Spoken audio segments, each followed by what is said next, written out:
SDFC. Oh, nice. What's good? Guttural scream. 2 right seconds the show before. starts, and I'm so confused. Man, that's how it's all done, No, son. That's worthy of it. SDFC against every critic, every prognosticator goes out there in its inaugural season and wins the West in the MLS. How the West was won by Mikey Varis and SDFC. Congratulations to those guys. I am massively impressed, and I believe we will be joined by one Mikey Varis tomorrow at 7:30 prime time for this. I want to call him the skipper of SDFC, but they don't call him. They call them managers, I think, if I'm not mistaken. These are all the head coach in MLS, but most soccer teams call them the manager. Man, I am so happy for those guys. I'm happy for all of our friends that are so attached to SDFC. The guys like Darren Smith, right? Not a bad first year, pal. Gets to go on there, but I just wanted to start the show off in that fashion because they utterly dominated a game that they really wanted to and needed to, and they dominated it. It was really exciting. It is so rare for a San Diego team to take care of business. And everything falls together perfectly. You got the teams they need to lose. Just they win. They take care of business. Of course, now we'll see. What happens in the playoffs? Well, we can talk about that. We'll see how San Diego they actually are, depending on what they do in the playoffs. Don't be really San Diego, fellas. Sort of San Diego FC. Don't. Yeah. We are at 3 different heights here in the YouTube feed, and I think it's my fault. Try to get this dialed in. Well, good morning, everybody. Happy Monday to you. It is Ben and Woods, 97.3 The Fan. I'm Woodsy. That's Paul Reindl, the executive producer of the program. Benjamin Higgins, how are you, Paulie? Hey, how are you? I'm doing great, man. Your friendly neighborhood sports anchor, Ben Higgins, joins us as well. Good morning, Benjamin. Good morning, everybody. Good to be here. How was everyone's weekend? It's pretty good. Got some stuff done on Saturday. Stuff done. Needed to get my car serviced. Oil change. Coolant light was on. Oh. Wait, I can even add coolant. You didn't add coolant? I did, but I was worried there was a leak. That shouldn't be, dripping out. But they figured it out. I did wait around. It's always that dilemma. Do you wait or do you not wait? I ended up waiting about 3 hours, which kind of eats into your Saturday quite a bit. You think, it might be an hour and a half. It's going to be more like 2. And by the time you get out of there, it's actually 3 hours, and you realize, all right, well, that was pretty much my entire Saturday. It's a good time to catch up on a show, a Netflix show, or something like that you haven't. What did you do? Just read sports stories? Mostly just scrolled social media for 3 hours. I think I took a brief nap in one of the chairs. I can totally see it. Pulled the old Brian Snitker, sitting at in the lobby. And then yesterday, very fun. Got invited by my old friend, Tier 1, and a station sponsor, Jeff Padilla Law Group, to play golf. I went to Del Mar Country Club. Very, very nice course. Had not been there in probably more than 20 years. And played a really good round. He's a scratch golfer. It's like less than a 1 handicap. That's a nightmare. He beat me, but it was close. It was close. Tough course though. Yeah. Tough. Over 74 rating, 141 slope for golfers. You know what that means. If you don't, just picture like a PGA Tour level difficulty. Amazing. Of course. That's a fun Sunday. We had a fun Sunday as well. After, I'd say 2:00, because our kids left and they went to their grandparents, and there's a feeling of peace that washes over you. My wife walked into the bedroom, and I looked at her. I go, "They're really gone?" And she goes, "They are." And I go, "They have been so challenging. Just so a 7-year-old and a 4-year-old. They've been so challenging, and we have not had a breather, and we certainly haven't had any time together." If you know what I mean. When you are parents of children who are that age, there are no vacations, there's no time off, there's no PTO. It doesn't matter what you're doing at work. Right. It only matters whether or not you're taking care of your kids or not. That's right. I mean, hey, everyone's like, Woodsy, you've been on 15 vacations this year. Yeah, with my kids, except for one. And then the whole time you're gone, you feel guilty for being gone. And I'm going through that again as I'm about to leave tomorrow to go to Arizona and play in a baseball tournament. For hopefully like 5-6 days, but it could end on Friday. I have no idea how we do. Just don't be too San Diego. For real. We've won it before. So we have brought championships back to San Diego. I'd like to do it again. I had several people drop out over the weekend. Nice. A couple of my better players, as I told you guys it would happen. I knew it was going to happen. I've gotten it all replaced and worked on, and we'll figure it out. We're gonna tee it up anyway and see what happens. On Wednesday night will be our first game. But yesterday when my mother-in-law said, no, I want to take the kids. We're going to do a spooky sleepover. Ooh. We're going to carve pumpkins. We're going to, have a good time. And I said, bless you, Queen, for taking these dudes. And best of luck to you. Best of luck to you. Have a blast. My wife and I got a chance to go to dinner alone and had a great time. We got a chance to walk over to Trader Joe's and walk up and down the aisles. We're just having a ball. We stopped by, we went to this place in Encinitas. It's called the Dumpling Bar. I've been, love Dumpling Bar. You recommend it. Paulie went to Din Tai Fung over the weekend. So you got your Din Tai Fung. You sucked down some dumplings. Oh, my coworkers are full of dumplings. We are the dumpling boys. You and I talked on Friday night, and you're like, oh, what do you guys got planned? And I told you, yeah, we're going to Din Tai Fung. You're like, oh, yeah, that sounds good. Mm-hmm. Yeah, we should hey, babe, we should do that this weekend. And I'm thinking, good luck on those reservations. So I didn't know I imagine you went and looked. Paulie, I thought it was like Chili's. Like you just walk in. I really did. You didn't break my heart. I could have told you. I was like, he'll figure it out. So I don't look for a reservation until yesterday. And I'm like, no chance. Hey, babe, let's hit Din Tai Fung at like 5. So I scroll. They're like, you got to go. Nothing. They go 30 days in advance. 30? You pick the date like a month out, and then they are slammed constantly. Well, your wife posted the menu, and I go, I got to have this. It's elite. So then once I realized I couldn't get it, I started craving dumplings. And I've not even had dumplings, but I wanted dumplings. So we settle on Dumpling Bar. We're crossing our fingers as we walk in. There's only a few people there. So we got right in. We sat down. We had these chicken wonton dumplings they're amazing. They're so good. Yeah. So I'm looking at her. She's looking at me. We're like slurping these dumplings down. I'm like, should we get like a dozen more? Because these are unbelievable. My wife and I, we go probably 2, maybe 3 times a year to Din Tai Fung. And I have noticed that when it's just us, I'm like self-conscious a little bit. I'm like, we look like monsters, I bet. For context, we went to at UTC. We got there like 5 o'clock on Saturday. We were seated at a 2-top table in between 2 other what looked like dates. Yeah. What I assume are dates. We sat down, shoved food in our mouths, and left before both tables were done. And I love being married. Us too.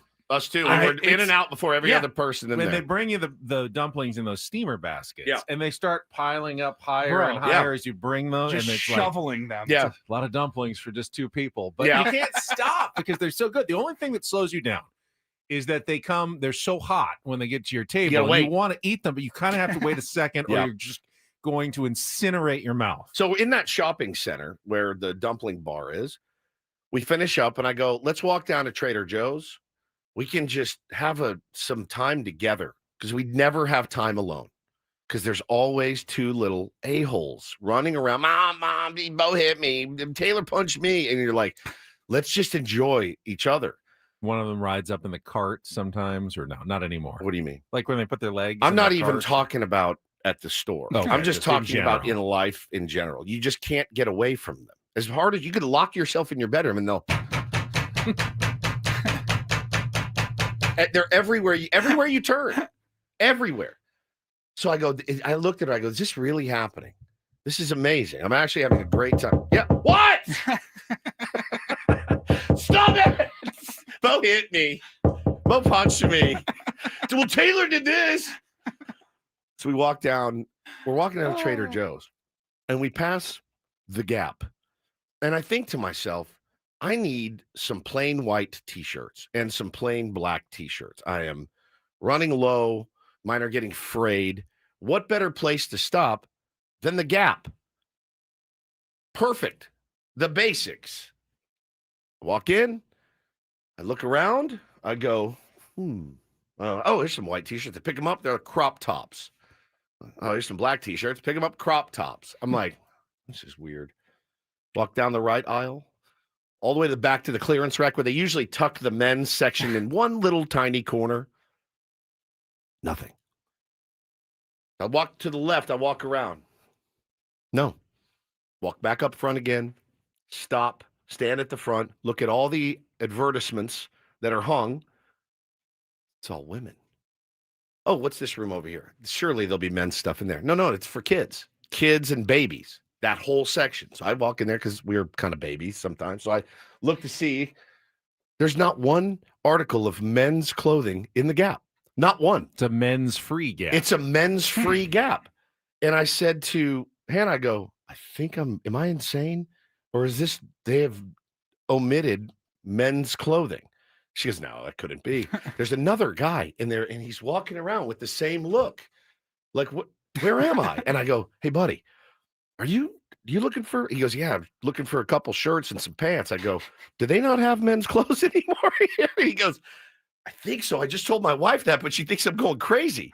And I go, well, I don't see anything. There was nothing. There was no men's clothing at the Gap. Does anybody know if this is a thing? Is it possible that men's clothing no longer looks like you remember, and you were looking at men's clothing? That you thought maybe it was women's clothing? I mean, unless men wear half shirts, they might. Which they might. I did not understand that we had omitted. Can't remember the last time I've been to the Gap. Same. That was the thing, and that's why I just wanted the basics. So maybe they have done away with men's clothing altogether. Or maybe at that one, they're like, I'm trying to think of any like comparable store that I have been in. Like, Banana Republic. They all have men's clothes. There's like a small little wall of men's clothes. Like Dominic said, do all these broccoli haircut little freaks, they just wear crop tops now? Because I don't know. But I don't know. I went and looked, and they didn't have anything. So we went to Trader Joe's and we got some snacks and whatnot and had a really, really nice time. A very relaxing evening. Now, here's the kicker. I just mentioned that I'm leaving tomorrow right after the show, like 10:01. I'm out the door heading to Arizona. Happens to be fall break for my 7-year-old. So he's off school entirely. All week long. How convenient for you. Now, when I originally booked this, I did not know that this was during fall break. I'm not an idiot. I am an idiot, but I would never have done it. I would have gone to another tournament, and there are a couple different companies you can go with. I would have gone to the other one. It would have been already done. My wife has been remarkably calm about it. It's because it hasn't happened yet, but she's been remarkably calm. So today is an interesting one because she thought I was leaving today. So she has a bunch of stuff planned with her and the kids. But you're still here. But I'm still here. Because I would have thought today would be the day. I've got the kids all day because I'm going to be gone. So you're going to take them. But you're not taking them. I'm not taking them. Why not? You could. I could, because originally she said, I just step in with whatever plans she's made. Or at least and tag then along. Take them and then give her the day off. Great question. All great suggestions. But she originally, as of like maybe 5 days ago, the plan was she and the kids and her mom were going to go up to Knott's Scary Farm. Sounds up fun. in the LA area. Correct. Yep. So it was originally we're going to go to Anaheim. We're going to go to Knott's, a little north of Anaheim, but Knott's Berry Farm. I said, well, that sounds great. Since you guys are doing that, she said, my plan was I was going to go get some treatment on my body.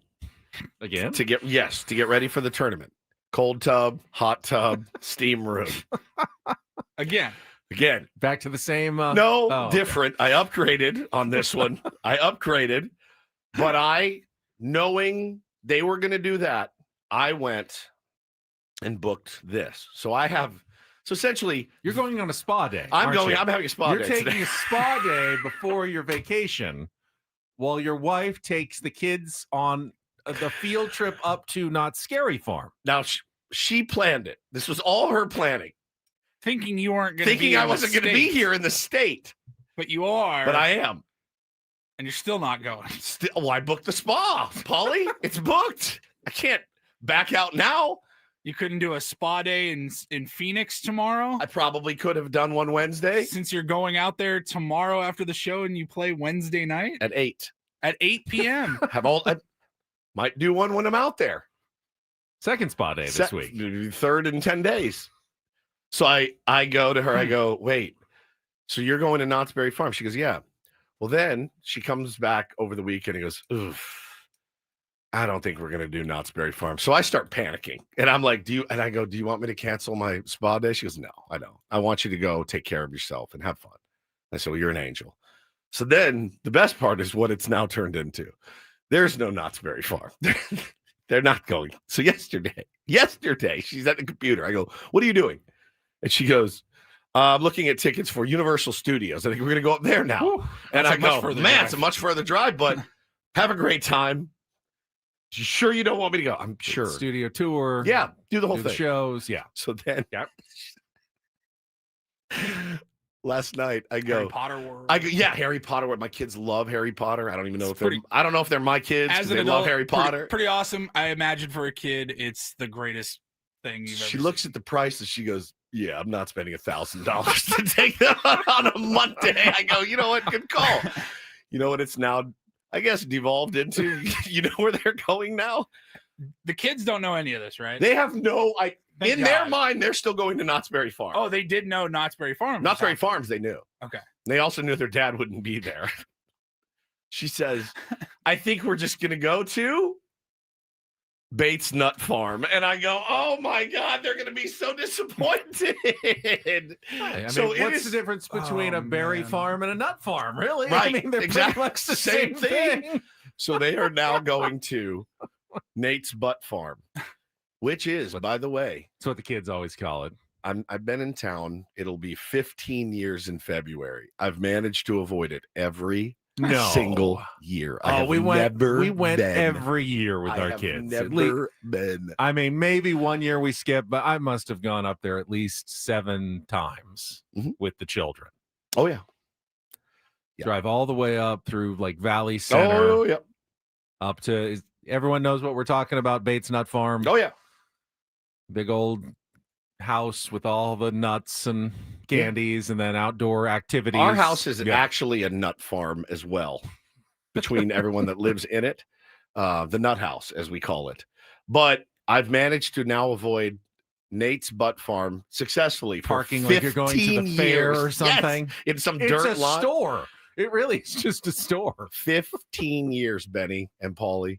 I've been 96 to the ribs. Not me. Moved out of the way. Pumpkin patch. Right. You're not none of it. Did you throw it at my head? Nope. I got out of the way. 15 years I've avoided Nate's Butt Farm. And I'm going to avoid it into the great year of 2025. Once again, my wife taking one for the team. When you're coming home, Dad, I don't know when we'll get together. And the cat's in the cradle and the silver spoon. So whilst my family is out traipsing around, where is it? Valley Center? Way up in Valley Center. Your boy will be in some Roman bath. I did champagne and strawberries, eating some chicken salad croissant. Just hope they're having a good time. I'll see them on Sunday, maybe. And I go, babe, I'm telling you, I promise I will cancel it. She goes, do not cancel it. You're going to love it. It's a place that she loves to go. She goes, and you know how sweet she is? She goes, I'm not going to be there long. I got a bunch of stuff to do. I just need to get in and get some treatment, right? Some cold, some hot, some sauna. I just need to get my body feeling better. And she goes, no. I'm sure your children will understand. I'm sure they will. And she goes, they're going to have more fun without me there bitching about it the whole time. Why are we going here? What is this place? I don't like pumpkins. so while they're around Valley Center, I'm literally going to be laying in a chaise lounge. Hannah goes, I want you to stay for at least a few hours and enjoy it because it's such a rad place. And I go, okay, if I must.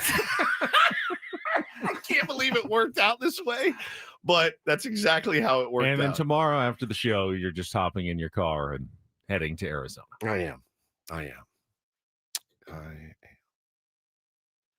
It's not my finest moment. It's really not.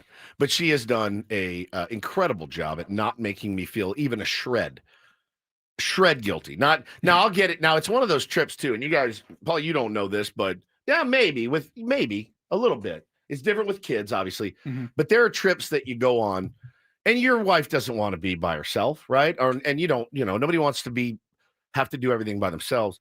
It's going to be one of those trips where it's real dicey about how much you check in, how much you FaceTime, maybe once a day. How's everything? And then, oh God. Just get ready. And just get ready. I've learned over the years to really just temper. When you're gone, be gone. I've told her the same thing. When you're gone, be gone. Like, don't worry about us. We'll be fine. I'll let you know if anything major happens. But the call in, when we first had kids, I'd leave. I'd be gone for 2 hours. I'd be like, everything okay? Yeah. Is everything good? Are you mad? And then you just learn, like, she can handle it. Don't interrupt. Maybe one FaceTime a day, say hello to everyone, and then you got to let it go, or you're a dead man. So I don't, like I said, it's not my finest moment, but. When you tell them, listen to your mom, do what your mom tells you, listen to your mom. They're like, have fun playing baseball with your friends. You're a grown man. Oh, man. So I'll be at the spot if anybody needs me. Pretty good life. All right, let's get going here. We'll set the menu in a second, but I did want everybody to know, if you haven't seen already, when we joined you on Friday, started the show, obviously that story from The Athletic with Dennis Lin, talking about the San Diego Padres dropped. We discussed it briefly on Friday morning. Over the weekend, we extended an invitation to Padres CEO Erik Greupner, who was part of that piece, if he would like to come on our program and talk about the Padres and, respond to what was in Dennis's piece. And care to respond, sir? He accepted the invitation. Much to our chagrin. No, but maybe somewhat to...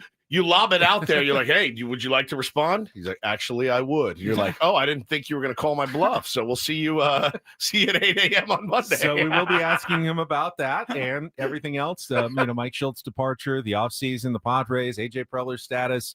We will be talking about all those things with the CEO of the San Diego Padres, AJ Preller, Erik Greupner, who's going to join us at 8 o'clock this morning.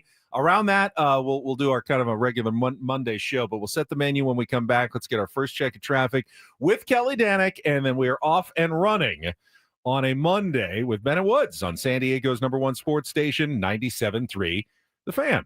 First, though, Woods and I get to talk about trust and will first thing on a Monday morning. Monday morning's always a good time to take care of things that you don't want to worry about the rest of the week. How about something you don't need to worry about? Well, hopefully for the rest of your life, and that is your estate documents. If you have not settled your estate and had a plan for what's going to happen when you're gone, you could leave your family in a world of hurt, stuck in probate court, or even worse, if you have kids and you haven't named a guardian for your kids in a will, the state will end up deciding where your kids go, like what family members they go to or not, just ending up in the system because you didn't take just like less than an hour to get it done by going to trustandwill.com. Yeah, very simple to do. And as I leave town, again, Ben, my wife knows that all the documents are right there in the desk. Really hope she doesn't need them.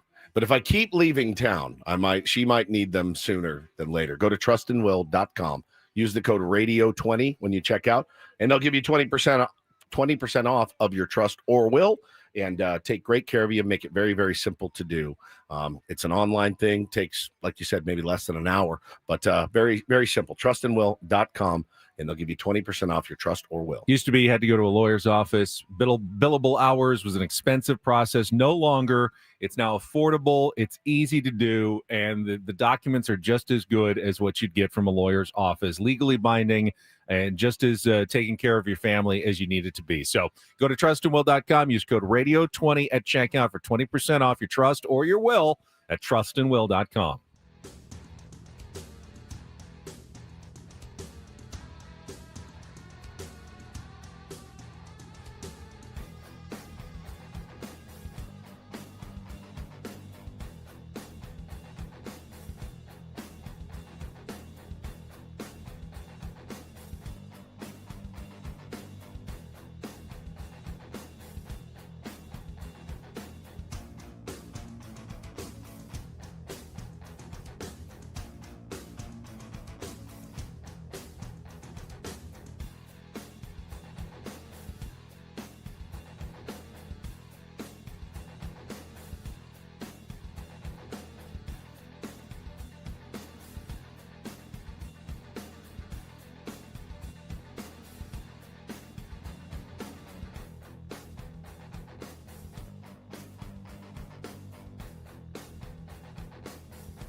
Okay, player. This is all yours. This room with this view. This speakeasy with this cocktail. Hey, could you make that too? The spa with this. Ah. And this pool on this roof. This is all for you. The all-new Hamul Casino Resort, now open.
There are between 5 and 8 baseball games left this season.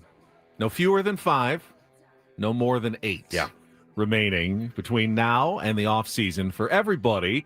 Welcome back, Ben and Woods, on a Monday morning here on 97.3 The Fan. We know we've got a Game 7 of the American League Championship Series this evening in Toronto, and then we have at least 4 World Series games following that, and we will talk about what happened in the baseball playoffs since we last joined you on Friday.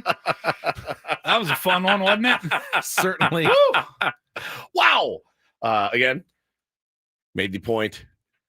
You weren't going to see me tweeting anything negative about Shohei Ohtani because I know what he's capable of. I know what the minute I tweeted it, it would have been what happened on Friday night. It was a good game. He had a good game. He had a very, very well-rounded, nice game. You could argue I don't the think greatest game ever played. I don't know that we need to, extol his virtues. Just get it really down to the nitty gritty. Can we all acknowledge? Let's all just agree. Fans, it was great. Great job. Shohei Ohtani had a really, really good game on Friday. We'll let you contextualize it. You, Ben Verlander, everybody else. My favorite part of it was waking up to these tweets. Paulie, do you have any like sad music or like, I need some of these. Yeah. Waking up to thousands of these. Every day I wake up, I fall to my knees, and I thank God above that I get to breathe the same oxygen as Shohei Ohtani. Everyone, and I mean everyone, even if you hate the Dodgers, better be on your knees unbuckling that man's pants this morning. Every one of you.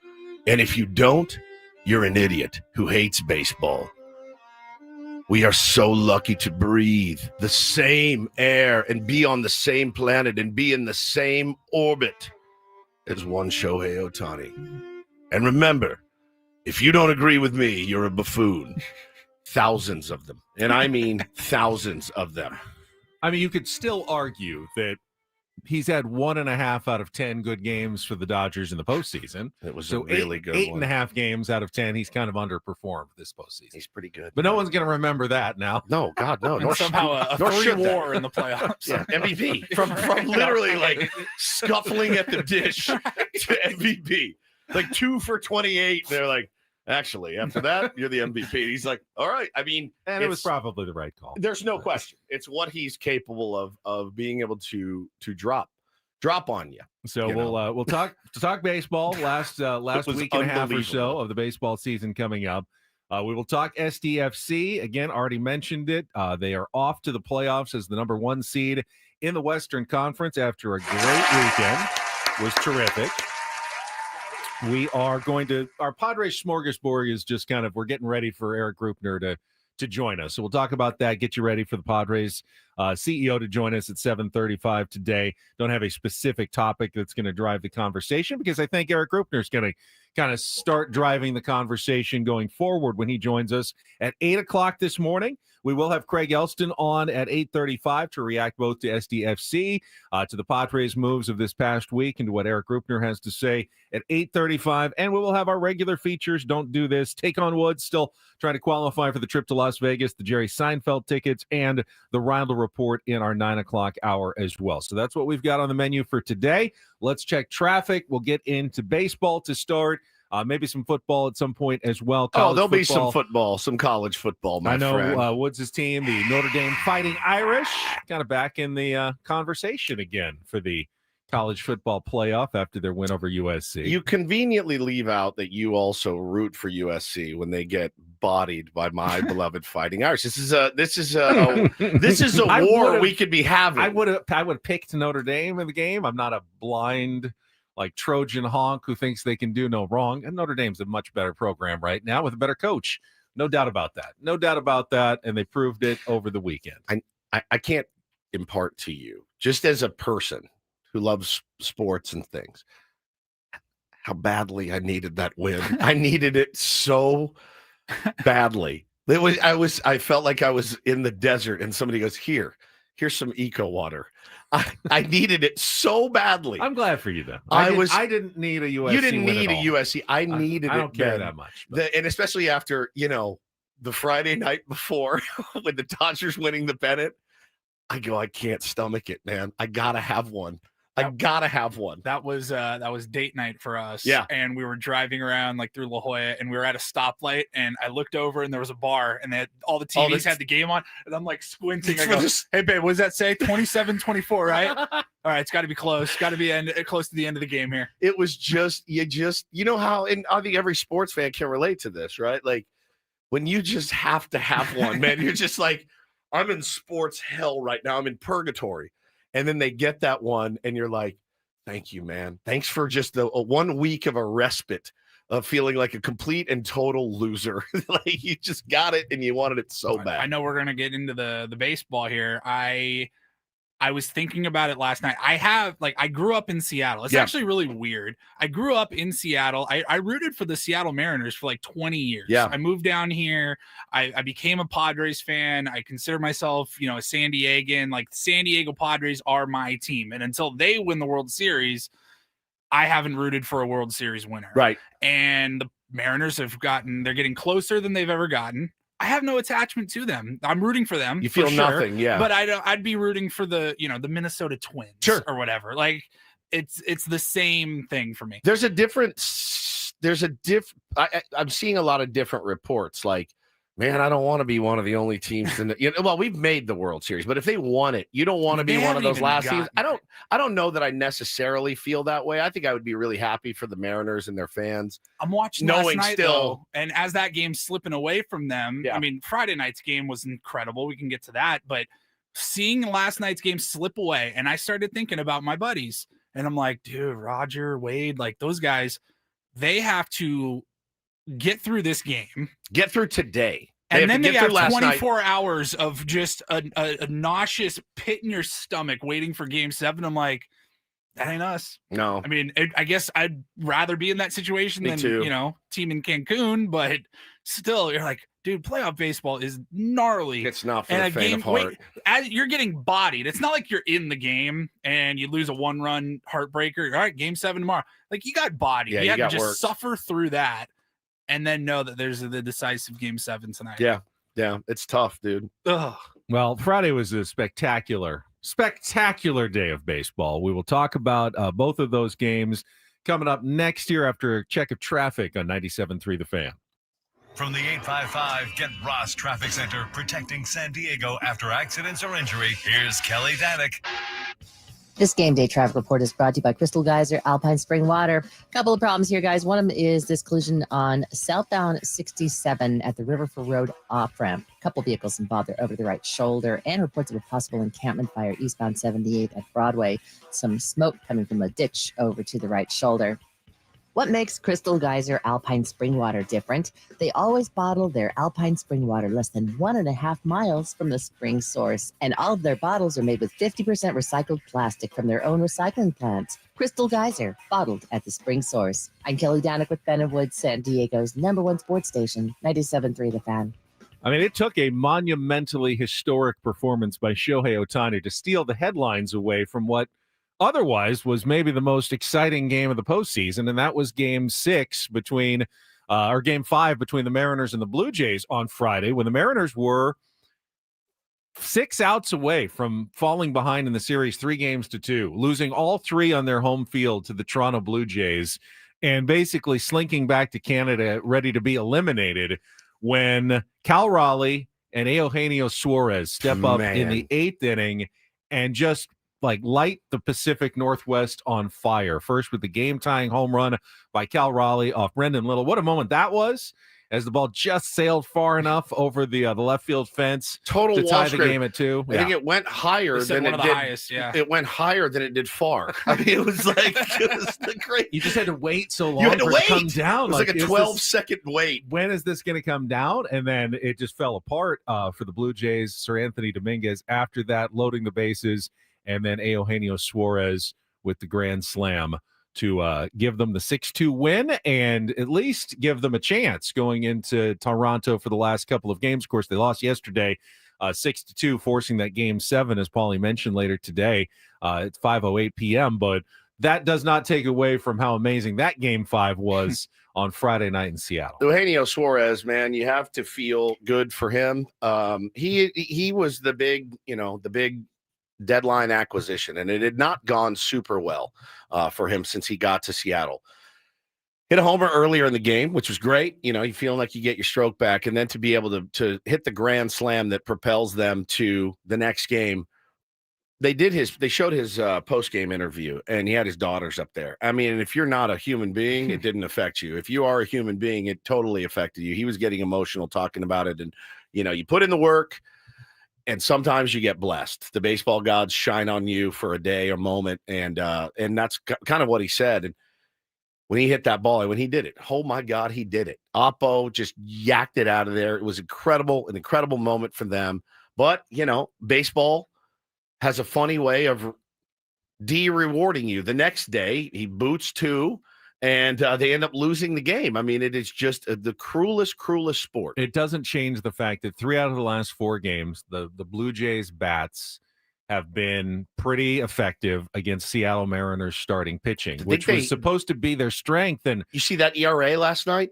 I mean, you look at the compare and contrast for the Dodgers starters ERA as in comparison to the Mariners. And that's, again, that's the strength of their team. That's when we did a roundtable and you asked for a dark horse to win the World Series. And I said the Seattle Mariners. And I said it's because of their starting pitching. And this is, I think, before they went out and got some bats, Naylor and Suarez. And I said, but I think a good starting staff can help propel you to a World Series victory. Their ERA is like 6 for the starters. They cannot find a way to figure it out. You know, Castillo and Gilbert in particular have kind of fallen Brian off Wood badly. Must be hurt. I mean, he came in relief in the one game. He says he's available, felt pretty good coming out of that. So he says he's available in relief today. George Kirby will get the start. Kirby's got the He's start. had a couple of good outings in the postseason, had a not so great outing as well. But the question is, can you hold the Toronto bats down in their own stadium?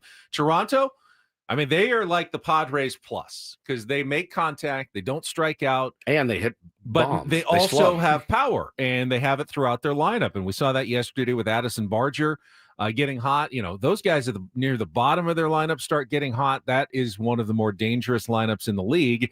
And at this time, at this moment, with those guys swinging well, you feel like Toronto's got everything going for them, but it's one game. Anything can happen. Truly. I mean, in game 7, too, everything goes out the window. Everybody's available. Like the Blue Jays will have every pitcher available except for Trey Yasavage today. Every single one. Which is big because he's been great. Undoubtedly. He's been great. Like postseason savior. He's made 6 starts in his career. Half of them have been in the playoffs, and maybe the reason that they get to the World Series if they win this game today. So I saw a tweet yesterday that came out before first pitch in Toronto. Jorge Castillo tweets a telling stat before first pitch here in Toronto. Teams that have hit multiple home runs in a game this postseason are 19-2.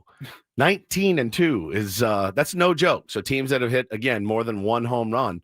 And you look at now do bunts. Right.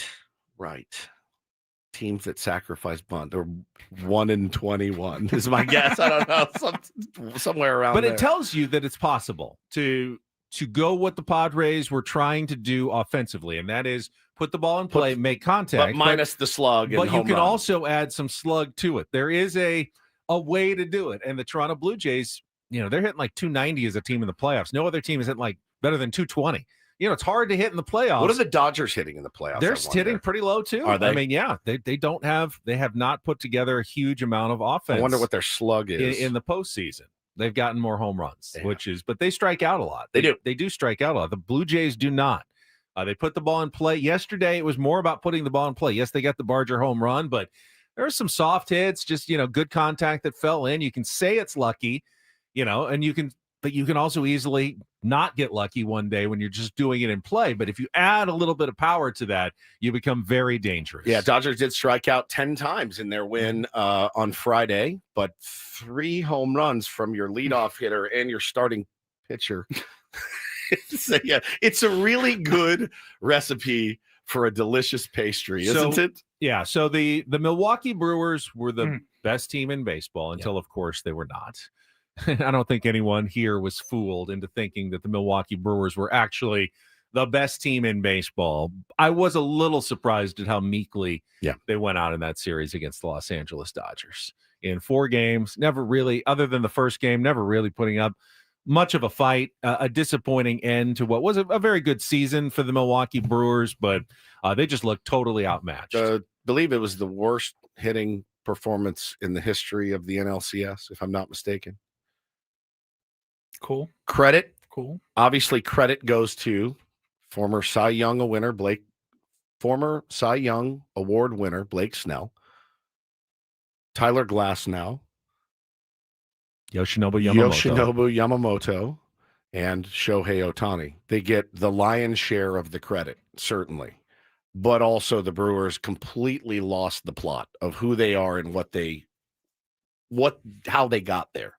And it's hard to say, you guys no-showed this series. You just ran up against 4 chainsaws, dude. You really did. It would have been tough to pick an MVP had Ohtani not hit the 3 home runs and he had just been one of the 4 pitchers. You could have gone co-MVPs. Probably, the entire starting pitching staff. I guess you could have given it to Yamamoto for the complete game. That was nasty. But they were all just so effective. Shohei made it easy on you. But Shohei, they all pitched well, except he also hit 3 home runs in the last game. Struck out 10, and he also pitched well and hit 3 home runs. So after the game, they're celebrating, as they have become accustomed to doing the last few playoff series over the last couple of years.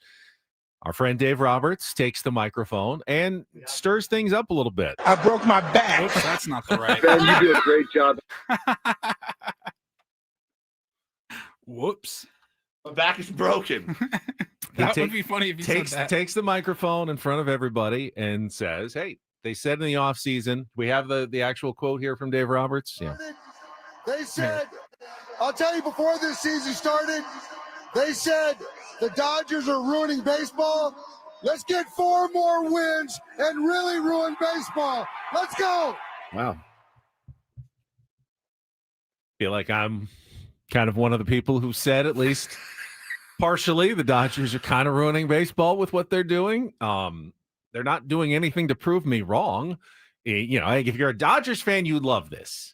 You love this. If this was us, we would have our pants off. Of course. In here. This morning. Nude. The all-nude Ben and Woods pennant celebrating show. All nude. I know there's an argument. Dynasties are exciting and are interesting.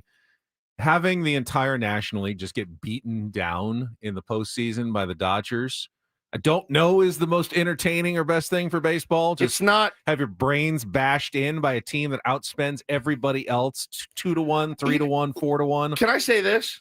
It's nice to finally hear him admit that they are the favorites. That, to me, the quote didn't bother me. If he had gotten on, you know what would pissed me off worse? He gets on there. We did it, guys. Nobody thought we could do it, man. Against all odds, we did this. I'm so proud of these guys. They scrap, they grind. Blake Snell threw a whopping 60 innings this year. How did he do it? Tyler with 83 innings. Amazing, grinding job. That would have infuriated me. My hair would have fallen out. The fact that he comes on and says, we are the evil empire. We're going to ruin baseball. Good. I give him credit for that, Benny. I really, really do. It's a line that fired up Dodger Stadium, clearly. Oh, yeah.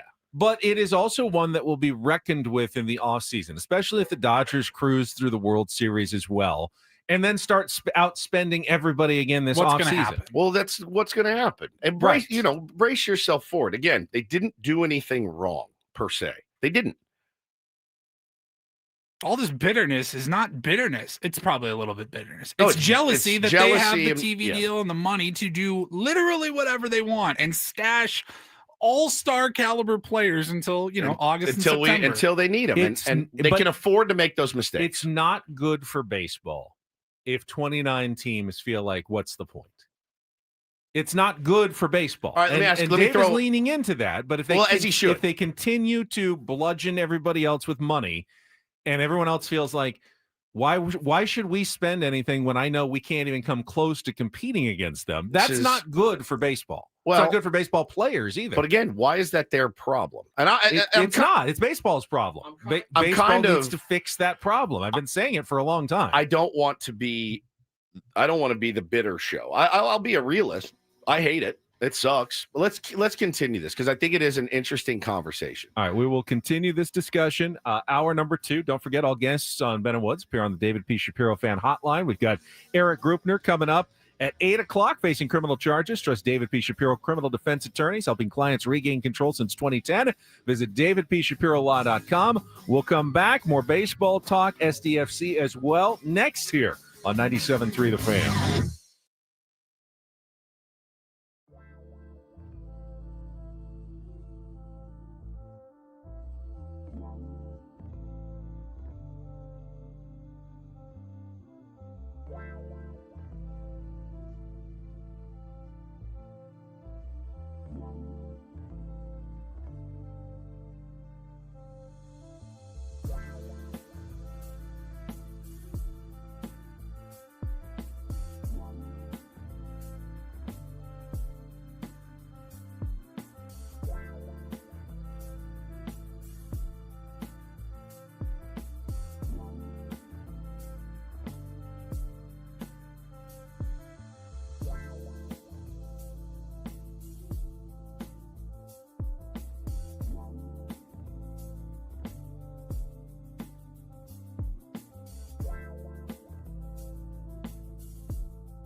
Oh, way to go.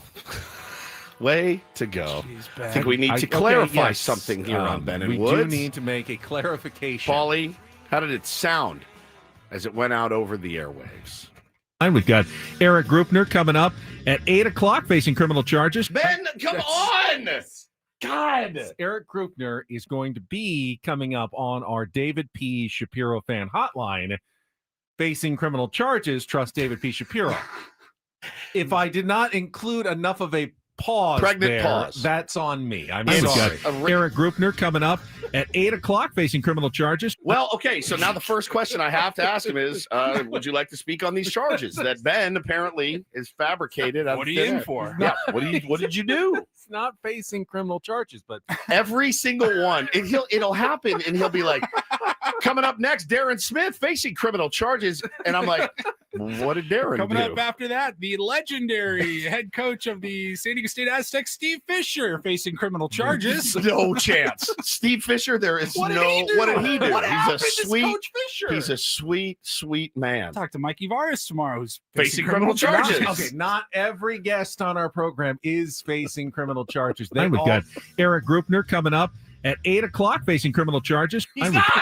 He's not. They're all on the David P. Shapiro fan hotline facing criminal charges. God. Trust David P. Shapiro, criminal defense attorneys.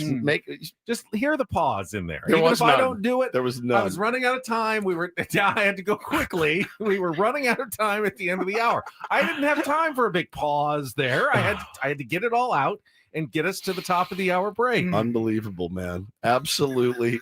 Every show, every guest we have are facing Yes, criminal they are. charges, apparently. Jesse Agler Facing criminal charges? Mud Grant facing criminal charges?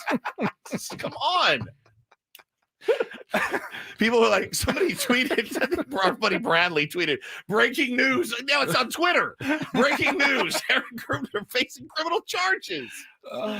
Erik Greupner's waking up going, What are those morons saying now? say? Got Erik Greupner coming up at 8 o'clock facing criminal charges. It's so bad, dude. You guys wanted to know why he's coming on. I'm going to ask the hard-hitting questions. This sucks. Wow.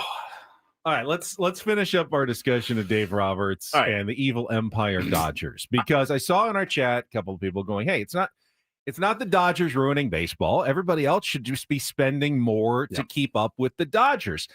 There are a couple of teams, the Mets, the Yankees, that do spend a lot of money. The Padres tried it. And we're smacked down by Major League Baseball Aaron because Judge. they also have rules that you can't spend so much where you get into debt to the point where, they're worried about you. So they forced the Padres essentially after Peter Seidler passed away. They forced the Padres to reduce their payroll. And the Padres were like, you're out of debt compliance. We need you to reduce money. They did that before the 2024 season. We all remember. But they're operating under two different sets of rules. There's no salary cap, but for the Dodgers, it's okay. For the Mets, it's okay. For the Yankees, it's okay. For every other team, really, it's not okay, especially for the San Diego Padres. Major League Baseball says, no, if you tried to spend that much on your team, we would smack you down, and you can't do that. Yeah, you can't operate a league with different teams playing under different sets of economic rules. And it's a whole, you have to look at it as the entire onion, right? I think I saw a lot of Dodger fans tweeting, every team could do this. And I think you could say a blanket statement, every team could spend more than they do. It's not simply, though, I saw in the chat, you need owners with deeper pockets. Jeff Bezos could buy the Padres. Right. He would still be subjected to their revenues. You can't spend way more than you're making. You can't just go into debt. Just because you can write checks and Billions. you can afford it, there's still the debt. Your business is your business. And if you're not taking in enough revenues, you can't spend that much on your team, or you'll be out of the debt service compliance rules. Well, if you're out of those rules, don't you just have to stroke a bigger check for luxury tax? Because the Dodgers luxury tax was $350, right? Like but they can afford it because they take in so much money with their local TV deal, their international money that they're getting that other teams don't get. So they can spend more because they make more. So Jeff Bezos, literally. I feel like if the owner has it regardless, then and wants they won't to be as spend it. worried about it. But the Padres, all owners have a lot of money. Couldn't Jeff Bezos be like, the team got a mysterious donation for $500 million from I guess Bezos. that's probably why they wouldn't say that. But every other team, they're going to be concerned if they're spending an amount that is considered out of school. And that's the problem in my mind with Major League Baseball's economic model at the moment, that certain teams can't spend or not allowed to spend what other teams are allowed to spend. This is a good point by Richard, and it may be simplistic, but because I don't know the inner workings or even the outer workings of the Premier League, but he said Ben would hate the English Premier League. They have no salary cap. It's true. Have and have not league. How's that league doing? They're doing quite well, is my guess, because you have that kind of free market ability to go out and spend as much as you want. They also have how many? And Richard probably knows the league, but how many teams? Quite a few of them that spend insane amounts. Man U, Man City, Chelsea, Liverpool. They have a lot of halves at the top of the league. Now, there's also some teams that have no chance at the bottom that are just hoping not to be relegated every year. And it's almost like two different leagues. There's the league at the top, there's the league at the bottom. And they're playing together, and it's in the same league, and it is very popular. It's insanely popular. But it's not just one or two teams that are trying to win it every year. It's, 6 or 7 that are at the top that really do spend on the top talent. And then there's the ones that don't. Well, and again, like Arsenal, yes, Edgar. Sorry, Arsenal is one of the big clubs too. But I think that you can look at it, and from the Dodger fan perspective, I totally get it. I would be beating the same drum. I mean, I would have the drum around my neck, beating it like, hey, don't be mad at us because we thought 5-6 years down the road, right? And they did. And when they got Shohei, again, there was a report out over the weekend from June Lee that said that Shohei has already paid for himself. And I mean the whole thing. All of it. The $700 million is bought and paid for in a year. Merch. A year. That's good business. And I commend them for that. That's brilliant business. Actually, Skip Schumacher told me when they signed him, he goes, this is a brilliant deal. And I disagreed. I said, no way you defer this much, blah, blah, blah. He goes, it will pay for itself with the inside of a year. It's done. They paid for Shohei Ohtani. He is gravy now for those guys, which is incredible. And what they've been able to do in Japan and all that. So it's now a destination. Guys want to come there, and they will pay. Nobody can outbid them. It is they are a true juggernaut. We got 8 more years. Yeah. And it's already paid for. It's paid for. So, I mean, that's just good business. And I'm actually jealous that we didn't do it. Well, they wouldn't have let us. You could argue that the Padres are probably the second smartest team when it comes to, marketing in Asia with Yu Darvish. And they're one of the probably most popular teams behind the Dodgers. How's that work for us? Massively. They didn't miss the train. The Dodgers are the train. Stole the train. They stole the train. They are the train in Asia now.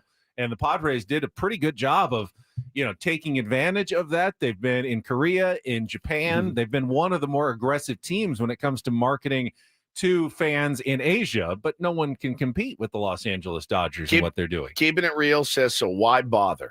And that's a really existential question. But the answer to that question is anything can happen in baseball.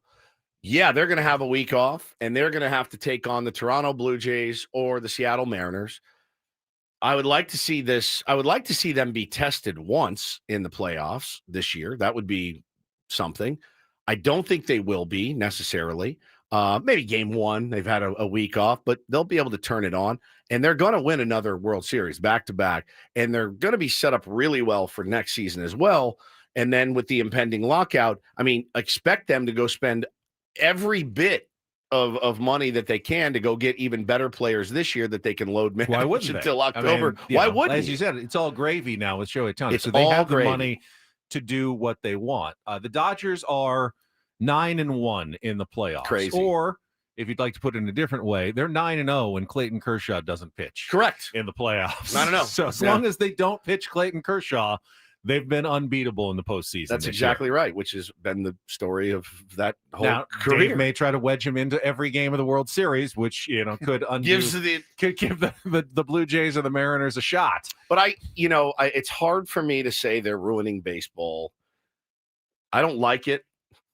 As a Padres fan, I don't like it. I don't like what they're doing, but you have to look at it and say, okay, well, I mean, they're not going to get called out for roster manipulation. Let me say this, because I agree with your point to an extent. Baseball needs to show, though, that anything can happen, because if nothing happens and the Dodgers win, they're going to cruise and sweep. You'll get Dodger and then next fatigue. year, they cruise to win, and then they cruise again in the postseason, and baseball doesn't happen. You are going to get the fans that are asking the question, why bother? And that's my worry. Want. That's what Major League Baseball can't afford, keeping it real's question. You don't want fans going, why bother? You don't want teams going, why bother? Why bother? I feel like a lot of teams already say, why bother? Too many, honestly. I saw that chart that came out over the weekend. Again, I think it's hard to know what exactly, but it was the payroll versus revenue. And there's all these numbers that came out. I think Padres were like 6th, 5th, something like we spend a good chunk of our revenue on payroll, which is what you want as a fan. Like, I'm willing to put the best team together, spend money, and let the chips fall where they may. They're beatable. They've been beaten before. Every team is beatable. They're just human beings at the end of the day. Things can go your way. That's why I bother as a baseball fan. I want to unseat the best. That is like the dream. To be the best, you have to beat the best. So I'm always going to watch. They're not going to lose me. We've talked about that before. But I don't know how accurate those numbers are. But if they are accurate, there's some teams that pull in such an egregious amount of money that they don't put in payroll. That's kind of what makes me sick. Those are the ones that you have to look at. Now, the funny part is, like the NBA, you're going to be like, we have all this money to spend. Just give Kyle Higashioka like $40 million for 2 years or a year or whatever, like just to spend money and not spend it wisely. Like, is that what we want? I think a cap and a floor is interesting just because it's never been done in baseball. I don't know that it's the end all be all. I don't. But if there's a way for everyone to get a bigger pie, I mean, even a Dodger fan would admit a $350 million a year TV deal that's insane. You could literally spend more just off your TV deal without selling a hot dog, a beer, a jersey, a ticket. $350 is absurd.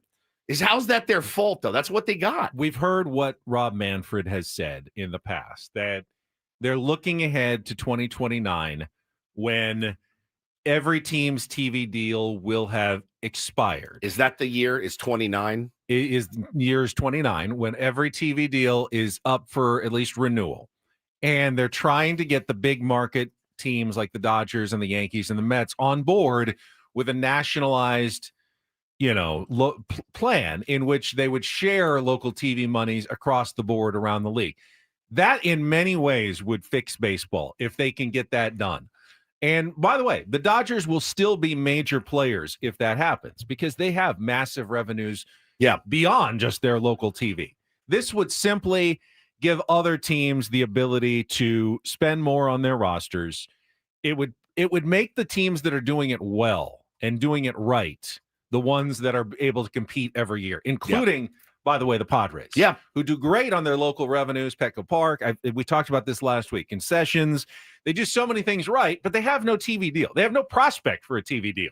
There's no, I work in local media. They're not out there. There's no TV station that can afford to pay, hundreds of millions of dollars in rights fees for the Padres. It's just not happening. It doesn't exist. It's not because the Padres are failing in their business model.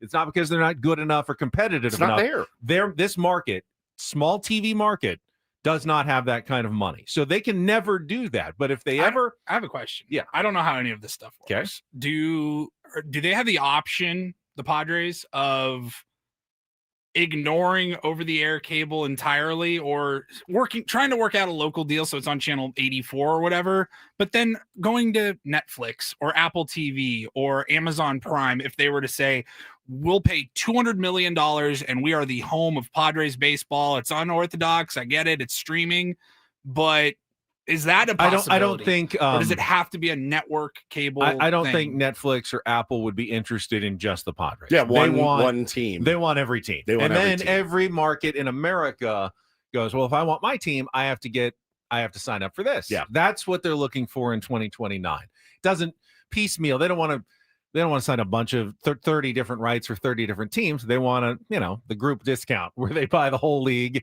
and then, they market it as such and not specifically to specific markets. So I don't think that's a possibility either. There wouldn't be the revenue. I mean, the reason you buy TV rights for sporting teams is to be able to sell the advertising, get people to watch, get to be your ratings are up because people are interested. Same in radio. Same in radio. And, the Padres being on our station helps drive interest. Absolutely. No doubt about that. If you ever listen to the very beginning of the Padres game, like 5 minutes before the start, it's the billboard. It's Padres how long is that? baseball Like 3 minutes on the air. It's brought to you presented by, and it's like 90 seconds. That's us trying to defray the costs of the radio rights deal because we sell a lot of advertising around it, which is great. It works for us, works for the fans because you get the games on radio here. You know where to listen to them. But in TV, we just don't have there's no way to make that up. I mean, we don't have the time slots like on Channel 10. We couldn't run. We have network programming. Right. We couldn't run Padres games every night. So there's just no outlets that exist for that to be sold in San Diego. So, Dane says, talk about this with Greupner. We did the last time we had Erik on, and he's the one that kind of told us, down the road, these are the things that are going to be happening as far as, under one umbrella, down the road, like you mentioned, when every TV deal expires. I think it could ultimately be a good thing for the San Diego Padres, but it's going to be a minute. But in that time, the Dodgers will still be getting 350. Yeah, 350, and it's also going to require buy-in from the Players Association. Yeah, exactly. And that's something that I can just tell you right now. Erik Greupner is not allowed to talk about that. Rob Manfred has issued an edict to every team, CEO, owner, general manager. You cannot talk about the labor negotiations coming up. Correct. That is off limits. We can ask him. He would say can't talk about that because we did ask him. He said we can't talk about that. That is an edict that is across Major League Baseball. Probably smart by Rob Manfred. You don't want different teams with different narratives, muddling the story. You're trying to get everybody on the same page. It's going to be hard enough as it is without 17 different stories coming out with what this team's CEO said and this team's owner said. So you're not going to hear that here. And the other thing is it's going to force, let's say that they take $1 billion and whack it up between 30 teams and that's your TV money. Is there any guarantee that Bob Nutting is going to go, great, now I'll spend some money? No, there's not, because it's kind of been proven that there are owners that want to spend, and then there are owners that want to do it on the cheap. How do you force an owner to spend money? The floor is one way to force them to spend money, but to get a floor, you're going to need a cap as well.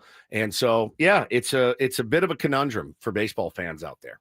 All right, let's take a time out. When we come back, we can get to Don't Do This, including a do this story that tickled all of us. We loved this one. This weekend from college football. And then we can talk about SDFC and what they're facing now. We know their playoff schedule. We just don't know their playoff opponent yet. We'll talk a little soccer coming up this hour as well with Bennett Woods on San Diego's #1 sports station, 97.3 The Fan. Whatever sports you're watching, though, you can do it with Prize Picks, daily fantasy for everybody. It's where I set my daily lineups, and you can as well. Millions of users, and that was important to me. Like, I don't want to be on a fly-by-night daily fantasy. No, Prize Picks has been around for quite a while now. They've paid out billions of dollars in winnings, so they're well-backed. When I win, go to my account, I request my money. It comes through my Venmo. You can also do Apple Pay or MasterCard. Comes through quickly, easily, and safely. And you want to win, you want to make sure you get your money. They always do with Prize Picks, which is fantastic. It's fun and easy to play. You're just setting lineups between 2 and 6 players in whatever team or sport you're watching, whether it's baseball tonight, whether it's football tonight with 2 games. You can watch those and put your own lineups in, and then win real money with Prize Picks. When you download the app, though, make sure you use the code KWFN to get $50 in lineups when you play your first $5 lineup. That's code KWFN to get $50 in lineups when you play your first $5 lineup at Prize Picks, where it's good to be right. Must be present in certain states. Visit prizepicks.com for details.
Okay, player. This is all yours. This room with this view. This speakeasy with this cocktail. Hey, could you make that too? The spa with this. Ah. And this pool on this roof. This is all for you. The all-new Hamul Casino Resort, now open.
Don't forget, we got Padres CEO Erik Greupner coming up at the top of the hour. First, though, it is time for Don't Do This. It is brought to you by Trust and Will. Don't. Leave your entire estate, house, kids, and life savings up to chance if and when you die. Do. Set up a Trust or Will online at trustandwill.com. Peace. It's a lot more affordable than you think. Visit trustorwill.com. Trustandwill.com for more info. Trust or Will. Trust or Will. And Will. I trust that Woods will start us out today on Don't Do This. It's one of the single worst beats of all time, and I'm really glad that I do not gamble anymore because I have a friend totally giving it up. Yeah, 100%. Haven't had a place to bet it in months. Good for you. Months. Yeah, I don't miss it.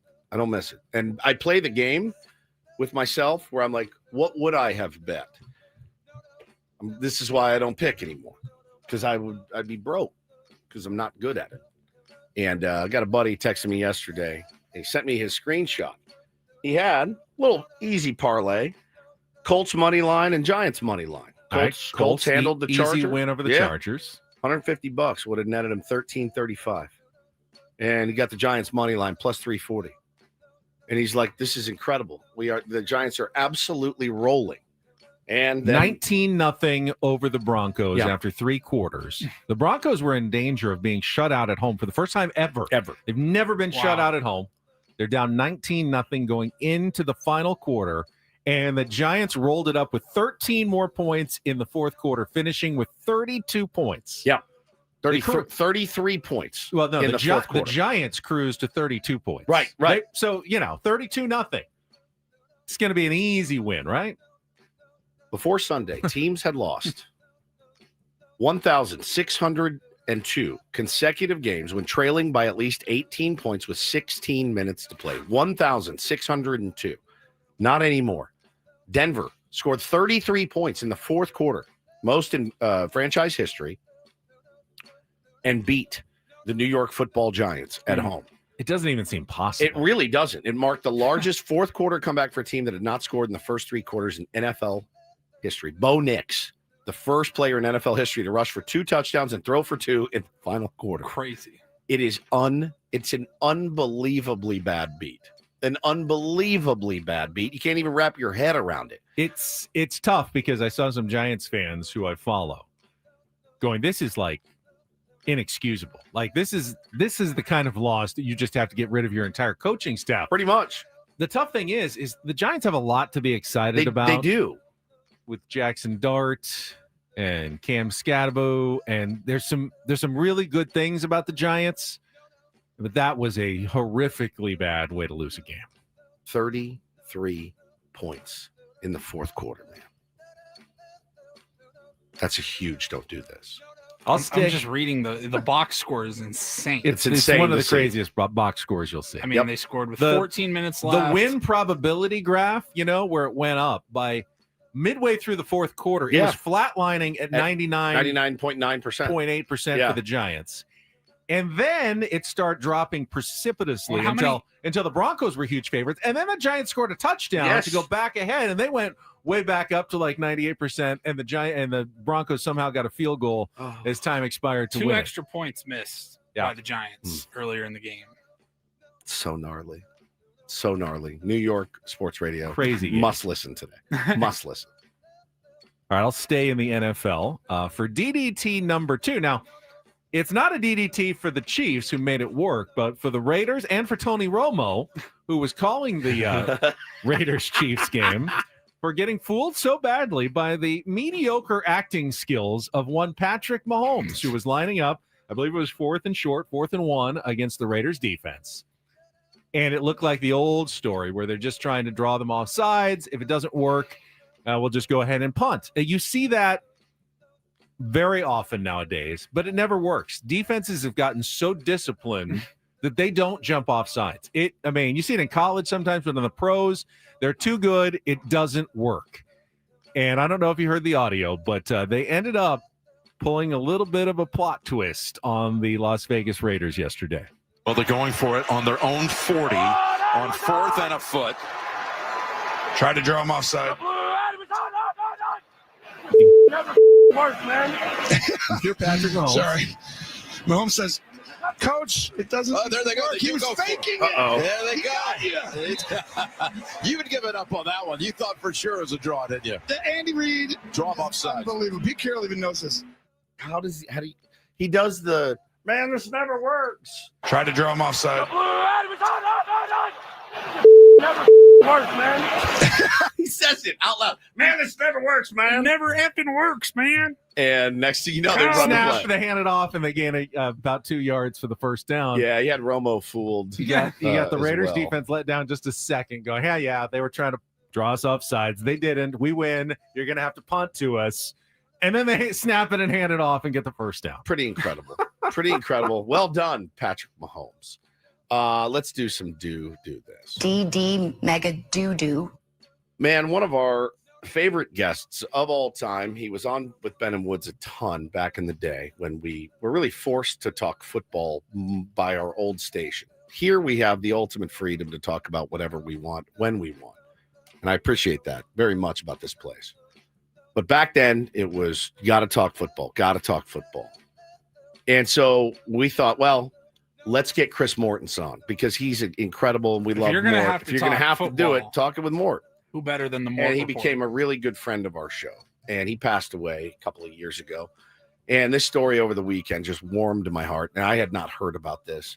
But his son, Alex was named the interim head coach of UAB, University of Alabama, Birmingham. And they had Trent Dilfer as their head coach. They fired him. And so in the interim, is it crazy that I never knew that Trent Dilfer was coaching in college football until he was fired? I had no idea. Until the day he was fired, I had no idea Trent Dilfer was coaching at UAB. Same, none. I had no earthly idea. And they tabbed Alex Mortensen to come in and, just take the reins. 40 years old, I believe, and comes in his head coaching debut. He led UAB to an upset of number 22 Memphis. And they were talking to him after the game. And, of course, everyone around football is like, it broke my heart and also made my heart smile. They're like, Mort would have absolutely loved this more than anything in the world, because as much as he loved football, he loved his children, his son Alex. And it just was a really heartwarming and sweet moment that I wanted to give it its due today. Cool thing. Just a really, really cool thing. Here's what Adam Schefter was asked about it on Sunday after the fact on their studio show. That was emotional. And Alex was not particularly thrilled with the idea that he was being mentioned and he was making his head coaching debut. He called yesterday morning and said, hey, look, we're not winning. My friend Trent Dilfer lost his job. This is not a happy time. Don't want any of this attention. He called again this morning after I let him know that we would be highlighting this on the show. And he said, if I had a vote, you wouldn't be talking about this today on Sunday Countdown. I said, guess what? You've been outvoted because his team yesterday beat an unbeaten 22nd ranked team in which they were 23-point underdogs. And it was only fitting that his head coaching debut would come on ESPN2. How UAB wound up on ESPN2 yesterday, I do not know. But his second game is in Connecticut against UConn, where ESPN is located. Very strange how these things happen.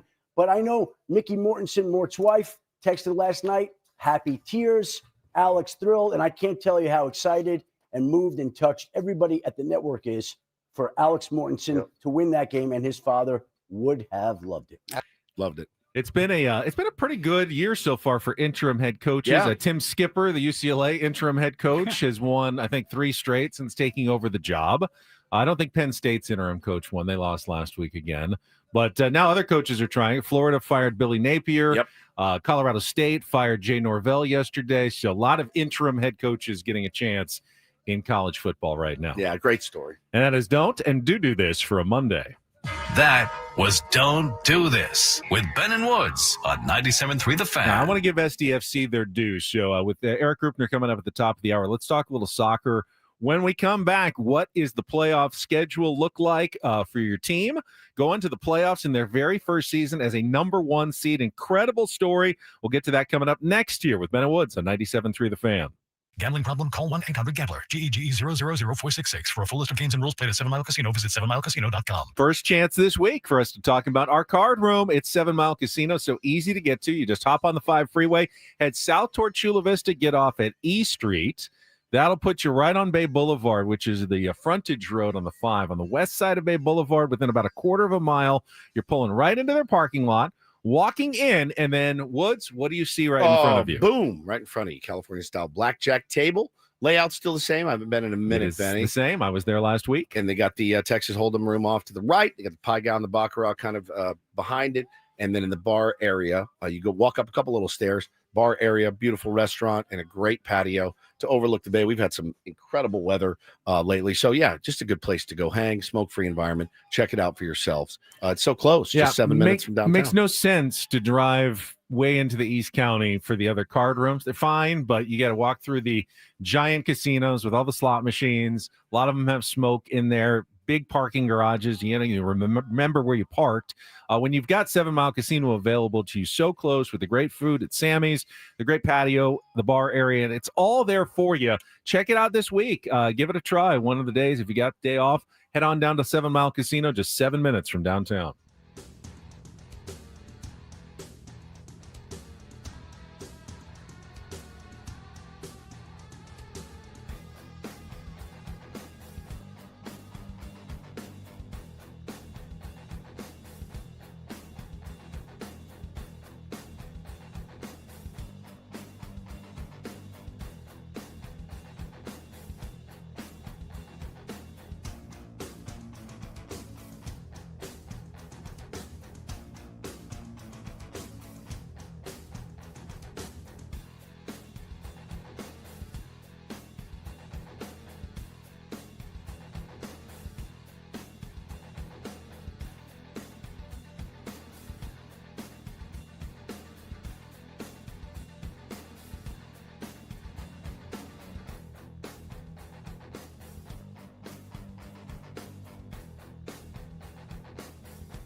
Hey, player, this is all yours. This room with this view. This speakeasy with this cocktail. Hey, could you make that too? This spa with this. Ah. And this pool on this roof. This is all for you. The all-new Hamul Casino Resort, now open.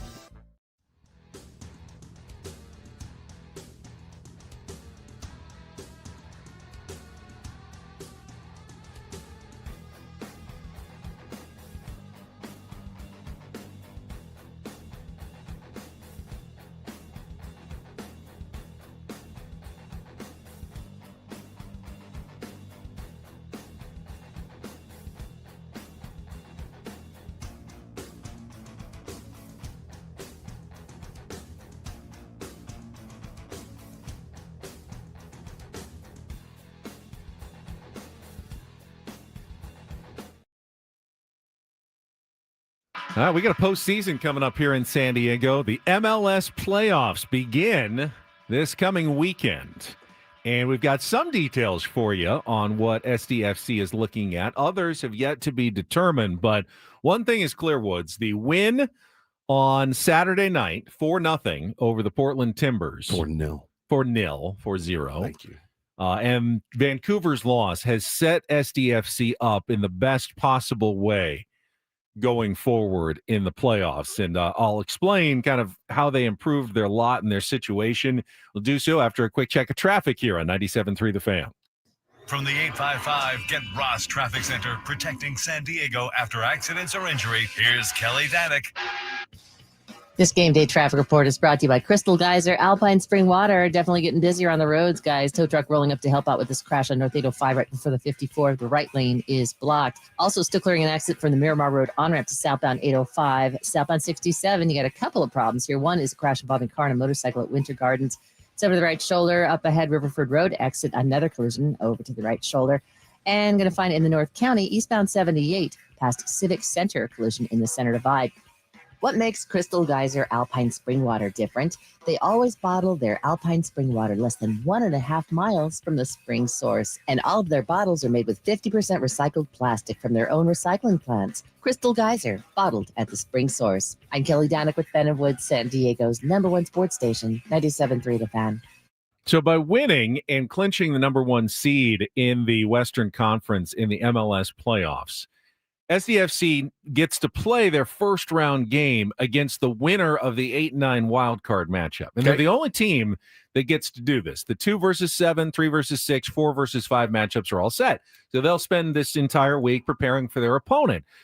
San Diego's opponent, they have to play a game on Wednesday. It's Portland against Real Salt Lake, the 8 versus 9 matchup in Portland. And then the winner has to immediately fly down to San Diego after their win and play on Sunday at 6:30 at Snapdragon Stadium. So they'll have a couple of days to prepare. Wednesday is just a one-off wild card game. Then it's a best of 3. And then SDFC will host Sunday. They will play on the road the following Saturday, either in Portland or Salt Lake in Game 2. And then, if necessary, Game 3 would be back the following Sunday here in San Diego. So you got home field advantage. You get to face a weakened, tired opponent who had to play on a Wednesday and had less prep time to get ready for you. It really gives you the best chance of any team to move forward into the quarterfinal round of the MLS playoffs. And the quarterfinals are won. So after the first 3, and Tom Penn explained this to me last week when I talked to him, after the best of 3, there's a 2-week international break. So it's going to be a little while. And then next month, then it's just 3 rounds left. The quarterfinals, the conference finals, and then the MLS Cup championship game. And those are all just one-off games. SDFC would play every game at home until the MLS Cup final. It's so wild to me. It's so wild that, the longer you go in the playoffs, the fewer games you play. Imagine right now the Dodgers take on the baseball. Imagine the Dodgers take on the Blue Jays. Winner take all one game. It's like the wild card series is best of 7, and then the division series is best of 5, and now we get to the championship is best of 3, and then the World Series is like the Super Bowl. We just play one game and it's all over. It's pretty amazing.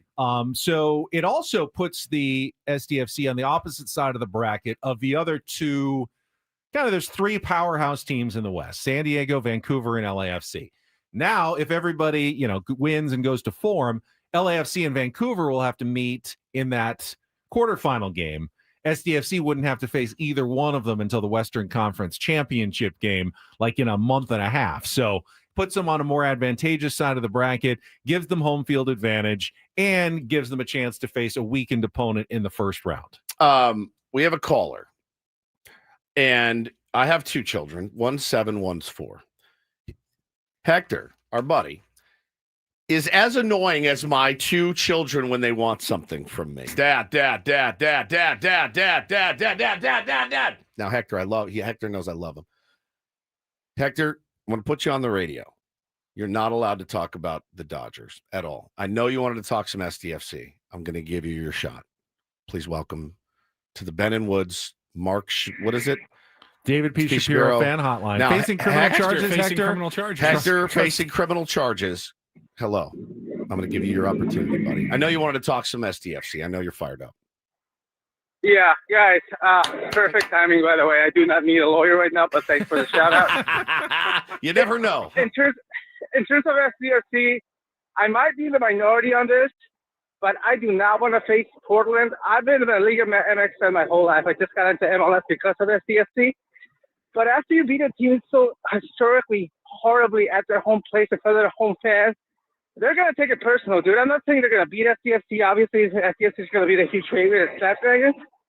But in terms of your coach and the father and all the energy that they're going to have negatively to bring onto this game and change their system, change their tactics, I'm the minority. A lot of people are saying take out Portland again. I don't know what you guys think, but in terms of psychology, I think they could use that against us. What do you guys think? To take Salt Lake instead, you're pulling for Salt Lake to win that game because of the demoralizing way that you just dismantled Portland at home. There's something to it. There's definitely something to it. I don't know. I mean, look, sports psychology is something. I mean, the Brewers had to feel pretty good. Hey, we beat these guys 6 times in a row this year. We know how that worked out. They batted 110 or something the entire. You can spin it however you want. You can spin it however you want. Portland, you're like, hey, they just beat our brains and we've seen them now. We're ready. We know what they're going to do. That is not happening again. If you're SDFC, you're like, guys, come on. Yeah. Like, we've seen everything that they had to throw at us. We took care of business. Let's do one more here. Yeah. Yeah, for sure. I don't know that I don't know that that's enough to make me nervous about facing them. They're a good team, but you get three cracks at them. And you beat him without Chicky Lozano, who didn't play this last weekend. Anders Dreyer has been fantastic. Don't know. There was weird personal reasons. Yeah, I'm not. Hopefully, nothing that's going to keep him out of the postseason. But I want San Diego sports icon. I want to give credit to Darren Smith and our buddy Craig Elsten, who's going to be with us at 8:35. Craig Elsten facing criminal charges on our David P. Shapiro fan hotline. He said Amal Pellegrino was the key. Remember that? He was like Amal Pellegrino. He's the new player they got from San Jose.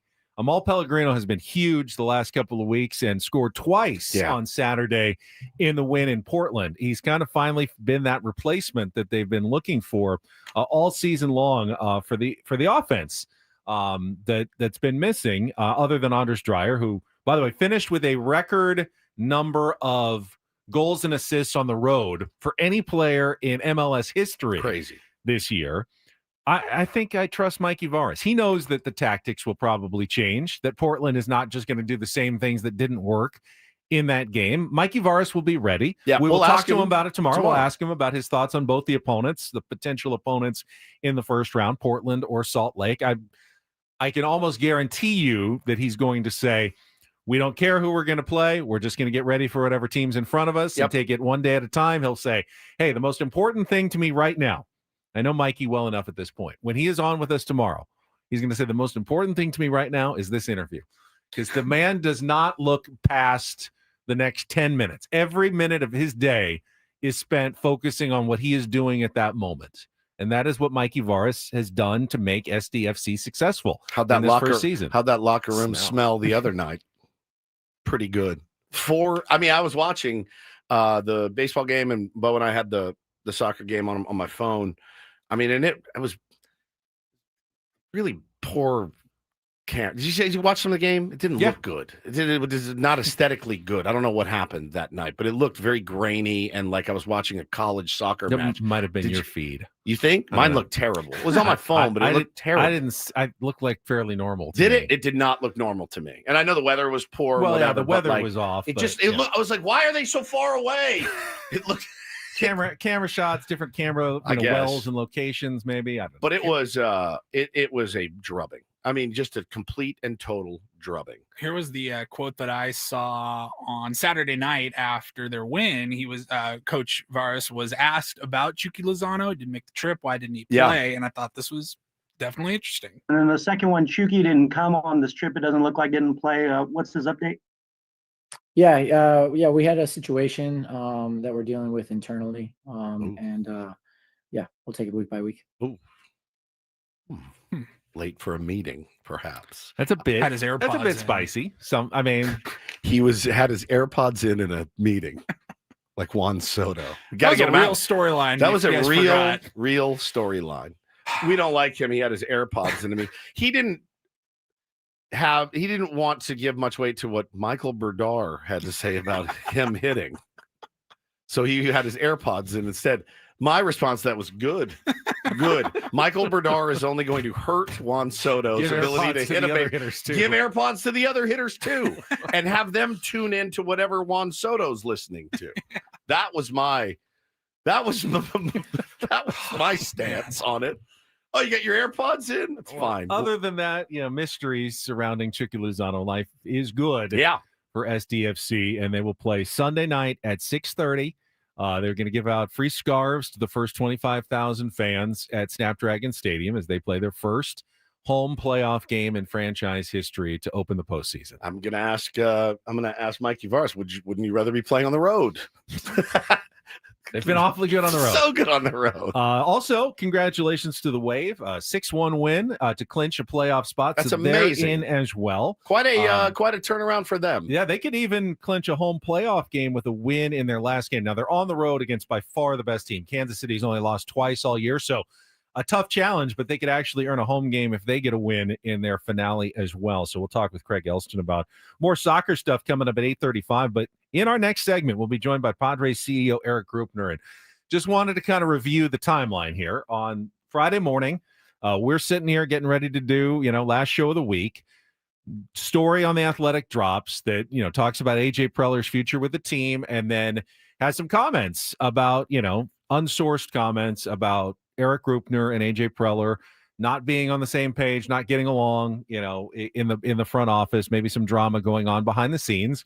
We talked to Erik Greupner and said, hey, would you like to come on our program? Initially, he kind of said, I don't think so. I don't want to give it more air. But then he later messaged us back and said, I actually will accept your invitation to come on the program. How's Monday at 8 a.m. work? And we said, that works for us. Sorry, Erik, that's our reset time. Is there another time that works better for you? But I had a great story to tell. I'll push it now. We can make 8 o'clock work. Yeah. So Erik Greupner will join us. We have to ask him too about, Mike Schilt retiring abruptly, things like that. So yeah, for sure. And I want to ask him, what do you think about this? Ask him about John Seidler's comments, his letter to the fans, that things were disappointing and that there was going to be a review. How's that process going? We will discuss all of those topics with the CEO of the San Diego Padres when we kick off the second half of Ben and Woods. Coming up next on San Diego's #1 sports station, 97.3 The Fan.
right, we are halfway home on a Monday. Ben and Woods, 97.3 The Fan. Great to be here with you. I'm Woodsy. That's Paul Reindl, executive producer, and Ben Higgins, your friendly neighborhood sports anchor, joins us as well. It's not dilly-dally, gentlemen. Let's get right to it. Yeah, big way to start our week on a Monday. Joining us right now on the David P. Shapiro Fan Hotline, the CEO of the San Diego Padres, Erik Greupner. I will wait until the end. Okay, wait till the end to read the other part. To read the other part of that liner. Erik, good morning to you. Good morning, guys. How are you doing today? We're doing good. We're doing good. Obviously, a lot of topics Padres fans curious about. So why don't we just start at the very beginning? We're a couple of weeks now since the end of the season. Tough loss to the Cubs, obviously, there in Game 3 of the Wild Card Series. How's the offseason going so far, and what was your reaction, obviously, to Mike Shilt's retirement? Caught us off guard. So the end of the season, if you don't have a parade, is always a really difficult transition. It's kind of a taste you got to get out of your mouth, and not easy. It's hard to watch baseball for a week or so after the season ends, but I've slowly gotten back into watching the postseason.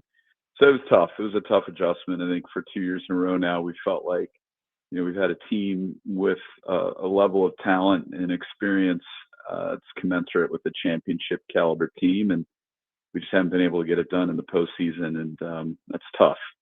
But you can pretty quickly turn your focus to what it's going to take to get better and change the outcome next year and break through and win a championship, and that's really the focus of the off season. It's less nights and weekends at the ballpark, which is nice, but just as much effort and work. And it begins with our evaluation of where we need to get better to win a championship, and we're in the process of doing that right now. And you asked about Mike. I think to start the off season with his decision to retire as a manager, had to be a focus for us for the last week or so. And we certainly wish Mike the best, but now we need to hire the best manager who we believe can lead us to a World Series championship in 2026. And has that process begun, interviewing candidates? I know AJ talked about going to be a thorough process. Where are you standing in the hiring of a new manager? Yeah, that process has begun. We spent the last week identifying both internal and external candidates, and we'll begin the interview process this week, in fact, beginning today. And that'll be a multi-week process as we narrow down the candidates and eventually select a manager. So, that process is underway. It's going to be a very important hire for us, and a really important position that we need to fill to put together that, beyond just the roster, the championship caliber team that we need to have in 26. That's weird because my phone hasn't rung yet, so I'll check my spam or anything like that. But I'm free. Actually, I'm not free this afternoon. Maybe tomorrow. Talking to Erik Greupner, Padres CEO. I'm Ben and Woods, and obviously the reason that we wanted to reach out over the weekend was because I wanted to give you a chance to respond to the article that dropped in The Athletic and about potential infighting between you and AJ Preller, and just kind of wanted to give you a chance to expand on that or to kind of share your thoughts on that. Yeah, thank you. I appreciate that opportunity and happy to discuss that topic. The Athletic had reached out to both AJ and I, and obviously AJ went on the record, and I declined to talk about it, and in part because I told the Athletic at the time that it's not true. AJ went on the record and also said it's not true. We've worked together for over a decade, AJ and I. We've always had and continue to have a great working relationship. We respect each other, and without the contributions that each of us have made, we would not have been able to have accomplished some of the great things that we've accomplished as an organization, really in particular over the last 5 years. And so our ability to work together in the working relationship we have and what each of us brings to the table, I think is a continuing key to our success. And so AJ, shared that with the Athletic. I think it was included in the article. I'm saying it to you today. It's just not true. There's only two people who are qualified to speak on this topic, and you've now heard from both of us. We work well together, and we're aligned in our singular goal of winning a World Series championship, and that's not going to change. So it's really, much ado about nothing from my perspective, but I appreciate the opportunity to talk about it and, just correct whatever misconceptions there might be out there. with regard to your candidacy, Woodsy, I would just say, we've always understood you as a package deal, as a player manager, a la Pete Rose. Correct. I'm just not sure we're quite ready for that yet. Well, but we'll listen, see. sometimes it makes more sense in my head, Eric. But no, I mean, you talk about the continuity that you and AJ Preller share, and I think one of the things that was highlighted in the article was a potential extension for AJ Preller, and I know he talked about it on his press conference. Kind of what could you speak to about the ability or the maybe the plans of that happening and you and AJ continuing to work together? Yeah, so shortly after the season ended, our chairman, John Seidler, sent out a letter to our fans and, said a couple of key things. Number one, just reiterated that our plan going into the off season and in 2026 is to continue to do everything we can to pursue a World Series championship. But that, as we saw in the postseason this year for a second year in a row, there were areas of deficiency where we need to get better. And the only way we're going to get better is if we, go through an exhaustive process this offseason of taking a look at all the different areas of the organization with a particular eye towards how we can improve some of the areas where we need to get better to win a championship. So that evaluation process has started now. As Ben mentioned, we're only 2 weeks into the off season, but it started and it's going in earnest. And part of that review process, is going to now be looking for a new manager, which we didn't necessarily anticipate coming into the off season. But it's also going to involve and is already in process involving a review of AJ and a contract extension. So, that's already started. John's taking the lead on that discussion with AJ, and it's always been the plan that the discussions around an extension for AJ would take place beginning in the off season, as part of our review and evaluation. And so those discussions have begun, and, we're optimistic that AJ will be our president of baseball operations past 2026. Excellent. What's that process like? You talk about an organizational review. I mean, because I would imagine it's, as frustrated, as disappointed as you guys are. You can't base it all on one 3-game series against the Cubs. But again, the goal is to win a World Series. So you do have to, take playoff performance into consideration. The last 2 regular seasons, have been really good. A record number of wins over 2 seasons, 183. I don't think anyone's discounting that. But how do you plan for October when it's only, still October of the previous year? Yeah, I think you have to begin with a thorough review of last year's team and where we had strengths, where we had areas of weakness or deficiency. And I think that's the thing about the sport of baseball is it's not particularly hard to figure that out because you have such a large data set or sample size of 162 regular season games, and then hopefully, as many postseason games as possible.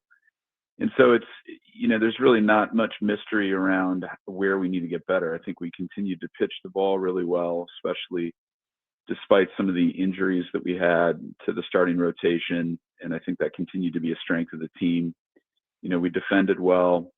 And offensively, there were games and stretches where, we strung together the type of consistent at-bats that has been a hallmark of our offense over the last couple of seasons. But, we were lacking in slug.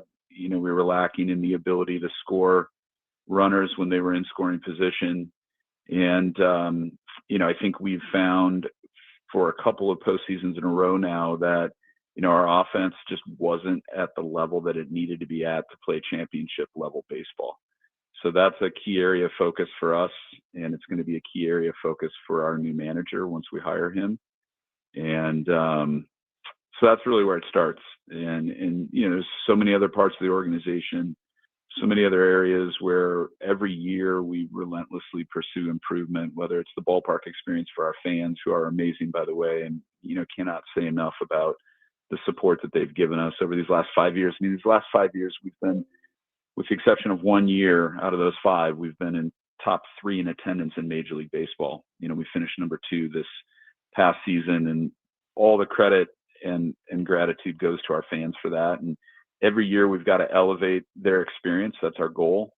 We want them to come to the ballpark and experience something new, something that they haven't seen before at the ballpark to keep it fresh and new, but also continue to deliver the same high level of guest experience, in-game experience, keep the area around the ballpark clean and safe and welcoming to our fans. And then we do a lot in the off season, which we'll talk about in a minute, but all that is key as well, because that helps support the highest level of payroll that we can possibly have in this market, which is a key component to having a championship team. So everything we do as an organization under AJ's leadership, my leadership, it's all with a focus of winning the championship. There's a lot of different pieces to that puzzle.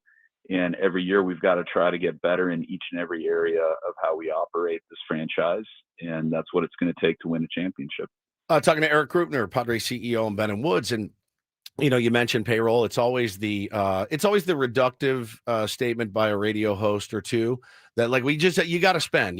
And I'm as guilty as charged, right? Because you look around the playoffs and teams that spend typically the last few years are the teams that, you know, you're talking about. You need to add slug. There's guys out there. They're going to cost money. What's your sense of, you know, I'm not asking you a hard and fast number here on what you're going to spend, but do you foresee Padres payroll increasing next season to try to add some of that slug potentially? Yeah, I think you can add slug. You can also get more slug out of the players you have on the roster. Yep. So I just want to clarify that. 100%. I think it's certainly a combination, and we're going to need to ultimately do both. So part of that evaluation process, and we're going through it right now, is budgeting for next year, taking a look at where we expect both expenses and revenue to be at for 2026. But I can, you know, once again say something that I've said, you know, over the years for a while now, which is every resource that we have, every dollar that we generate above what it, you know, obviously the expenses of operating the team in the ballpark, you know, all of that's going to go into fielding the most competitive team we can, which means we're going to take payroll as high as we possibly can take it.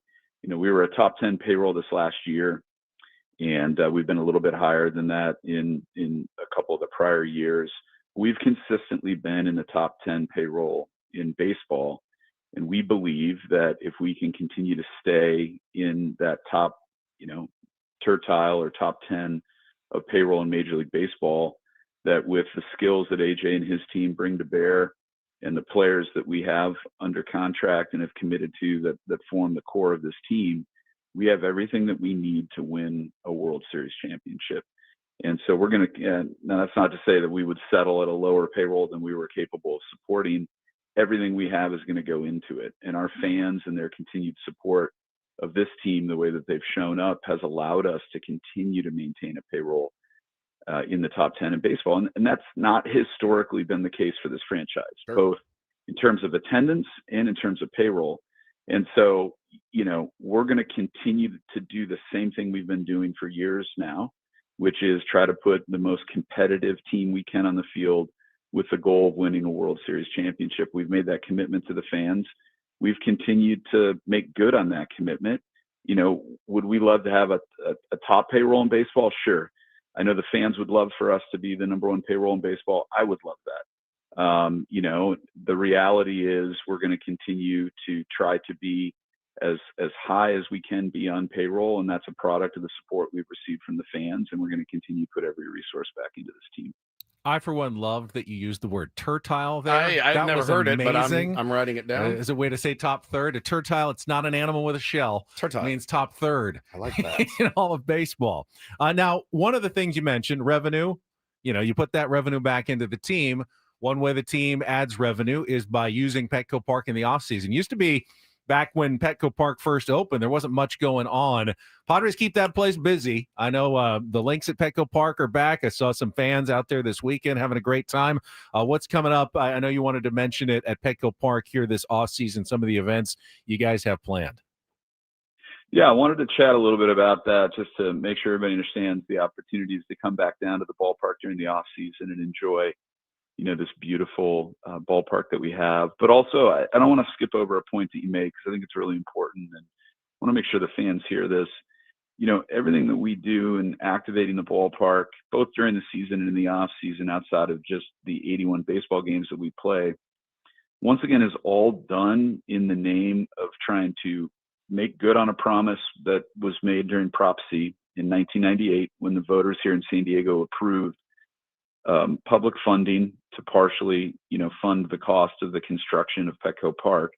The promise that was made is that this was going to be more than a ballpark, that the value proposition for San Diegans was going to be more than just 81 home baseball games. And we take that seriously. We've not forgotten that promise.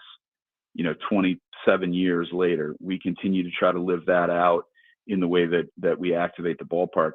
But secondly, and I think most importantly, everything that we do, so when our fans come to a concert here, when they come to the rodeo, when they come play the Lynx or WWE or some of the other things that we're about to talk about, that is all revenue that turns around and goes back into Major League payroll. So what we do, we don't operate our events business or non-baseball events at the ballpark as some separate business that, stands on its own. It's all in service of, that payroll goal that we talked about, that championship caliber goal that we talk about. So it's a really important piece to the puzzle, because as we've grown that business and as we've continued to improve Petco Park so that it can host more events and events that generate more revenue, that's all part of the puzzle of making us a championship caliber team year in and year out. So with that, I would encourage fans to please come down anytime you can. If you are a Padres fan, you can come to an event at Petco Park and enjoy it. We'd love to have you here. And what you're doing is, in fact, additive to our goals of trying to win a championship. So, yeah, the Lynx is going on right now. We were the first Major League ballpark and team to turn the ballpark into a 9-hole par 3 golf course. So we do that this year. It's the 11th time we've done it, and tee times. And the event started on Saturday and you're going to run through next Sunday, October 26th. This year is a Halloween-style haunted golf trail here, so you can have a lot of fun, even if you're not a hardcore golfer, even if you're just you barely picked up a club. It's still a great experience to come out and have fun. And you can book a foursome. We still have some limited times available at padres.com/the Lynx. And then after the Lynx is done, we'll have Dia de los Deftones, which has become just an amazing event My here. favorite. We celebrate Dia de los Muertos. I know Woodsy's a big fan, and that's going to be on November 1st, and it's an amazing music festival here, headlined by by Deftones. And we have an ofrenda where fans can come and place photos of their loved ones, which has become a really popular destination during the event. And then 2 stages with 8 different music acts, headlined, as I mentioned, by the Deftones. And then we have the WWE coming here in November, on November 29th, which is a Saturday after Thanksgiving. Will be the first baseball stadium to ever host the Survivor Series. So Survivor Series War Games, and it's WWE's first premium event in San Diego since 2008. So it's been a bit since we've had WWE here. Now, And do then we the month reach of out to December- you or Yeah. WWE about getting Ben in the ring for that? Because Ben doesn't think it's real.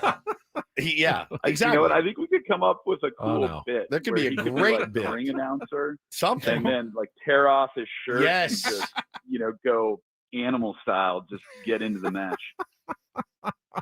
I'm so into it. I'm so nervous about this whole thing. I'm leaving honestly. Ben's birthday party early for Dia de los What birthday Deftones. party?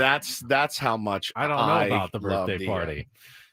Well, add all these up together. Holiday Wonderland. Don't forget about that. You go to all this stuff. You never know. Holiday Wonderland month of December. Come out, with your family or friends. It's a great way to celebrate the holidays. And then we have Mumford & Sons coming to perform a concert at the Wild Horses Festival on December 27th. And then our 3rd annual San Diego Rodeo is going to be coming in early January. So tickets for all of that, you can go to padres.com/events or padres.com/concerts and find all the information you need on buying a ticket to attend those various events, and come support the Padres even in the off season. Come support the goal of winning a championship. And, can't say enough about our amazing fans and all the support that they've given us. That was very thorough, Eric. We really appreciate it. Before you go, the one question Woods is afraid to ask: can you promise the banana pudding will be back next season? Don't. And did you hear our suggestion of cobbler? Perhaps a helmet of cobbler or a Western metal trough of cobbler Since for we next season. cobbled together so many wins in the regular season. A cobbler trough. I had not heard that. Well, there you go. Another That's freebie an from Ben interesting idea. Woods. Another Yeah, freebie we'll- from us. we'll put it into R&D this offseason. All right, nice. Take a look at it. Nice. Yeah, the banana pudding will in fact be back, and it could become an annual birthday celebration for Woodsy to give him the full-size batting helmet. The last thing I need, but I want it so bad. Thanks so much. Thank you, Eric. Yeah, thanks, guys. There he is, Erik Greupner, CEO of the San Diego Padres, facing criminal charges. Trust David P. Shapiro criminal defense attorneys, helping clients regain control since 2010. Visit davidpshapirolaw.com. Lots to react to. We got to take a quick time out. We will come back.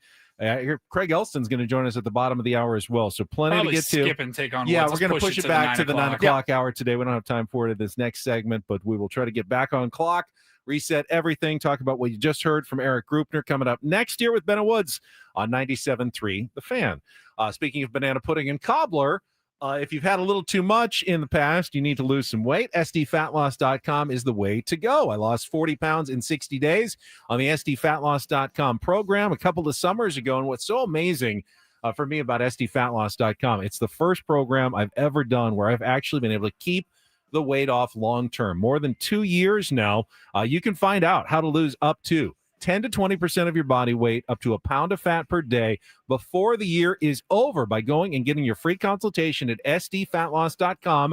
And when you sign up for the program before October 31st, take $200 off during their fall special right now. It's all based on real foods from the grocery store. You don't buy shakes, you don't buy bars from them, you don't buy meals from them. You just make your own food like you already are. They're just helping you with the portions and what to eat, when to eat it, and that will help you lose the weight fast, change your metabolism. There's no injections, nothing with weird side effects. You're not taking any weird supplements or anything like that. It's a real sustainable program that I've done, my colleagues have done, tier ones have done, and had so much success losing thousands of pounds in San Diego. You could be next by going to sdfatloss.com. That's sdfatloss.com. Results may vary.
Hey, player, this is all yours. This room with this view. This speakeasy with this cocktail. Hey, could you make that too? The spa with this. Ah. And this pool on this roof. This is all for you. The all-new Hamul Casino Resort, now open.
All right, thanks again to Padres CEO Erik Greupner. A couple of takeaways from the interview. He said that managerial interviews will begin today, I believe, and we just got a report from Kevin Acee in the Union Tribune that one of the interviews for Padres manager will be Albert Pujols. Doesn't know when that will take place, but he says the Padres will be interviewing Albert Pujols for their open managerial position. That would be an interesting candidate, obviously. Huge name.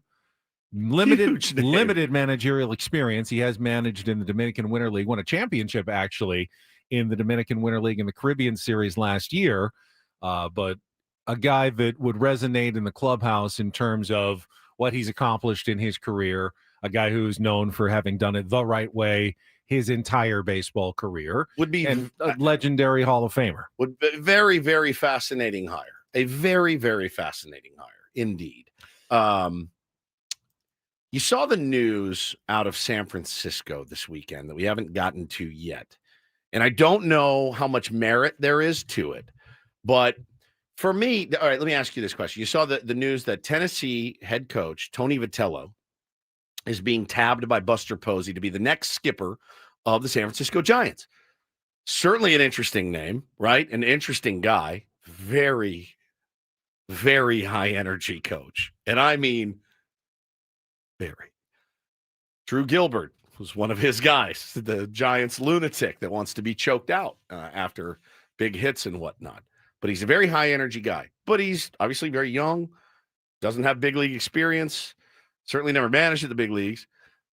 Both would be first-time managers. Why does this one feel different? Why would this one make me more comfortable in Albert Pujols than Tony Vitello would? I mean, I would be terrified if Tony Vitello was going to take over. Now, it doesn't mean he won't be successful, but I worry that it's too much for professional baseball players, that high-energy college coaching style. Now, Pat Murphy was a very successful college coach and has transitioned to become a manager of the year, successful pro manager. So it's not impossible, but it's certainly... You feel like Albert Pujols comes in and doesn't have to prove himself the way Tony Vitello would have to prove himself to big league players. Immediately, right? Yeah. Like, okay, so, but play it forward. Oh, we got to go to break. God damn. We do. All right, the other big takeaway, of course, Erik Greupner saying that the hope is that A.J. Preller remains general manager well beyond the year 2026, in which he's contractually linked to the Padres. Doesn't mean that, extension is happening, but certainly sounds like that conversations will be happening and continuing to progress, but we'll continue to follow that story, obviously. So this is what I want to talk about with Pujols, and we can tease it coming up next. So Eric K in the chat says, Pujols would get rid of the diva attitudes for sure. Assuming that there are diva attitudes, which I really don't subscribe to. I don't subscribe to them. My question is, will he? Will he? Does he walk in and immediately say, you need to clean it up and you need to do better, right? Like, he was a big leaguer. He knows how this operates. Would it be detrimental to have a guy like Albert Pujols? I'm just asking the question. I don't know. I don't know the answer. I don't know his personality. But I don't know that it's some guarantee that he walks in and the clubhouse just everyone falls into line if they're out of line already. I just think it's weird to operate under the premise that there's anything wrong with the Padres clubhouse. Just because they're not hitting 183 games the last 2 years. Just because they don't hit in October. We've seen bad clubhouses that last 2 years have been good clubhouses. Correct. You don't want anything to change in the clubhouse. You just want the team to start hitting in October.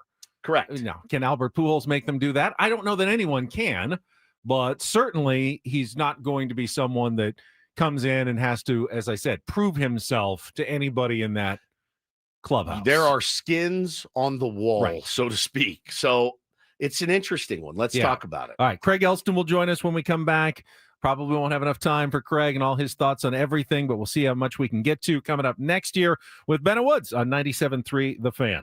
First, though, get another chance to tell you about Prize Picks Daily Fantasy with a chance to win every single night. There are sports on every single night. You've got all kinds of squares on your Prize Picks app. You just go onto the app. I can do so right now and take a look at what some of the picks are that are trending. You can look at popular picks that other people are playing. You're picking against the numbers with your favorite players in pro football, pro baseball, and now pro basketball about to start. And don't forget, with basketball starting opening night tomorrow night, Steph Curry, max discounted square, 1/2 of 1 point in their first game of the season tomorrow. Put that in one of your lineups. That's the basis of a winning lineup. You're just looking between 2 and 6 total players for a chance to win real money, picking more or less against stat projections, just like that one I told you with Steph Curry. Start today by downloading the Prize Picks app and using the code KWFN to get $50 in lineups when you play your first $5 lineup. That's code KWFN to get $50 in lineups when you play your first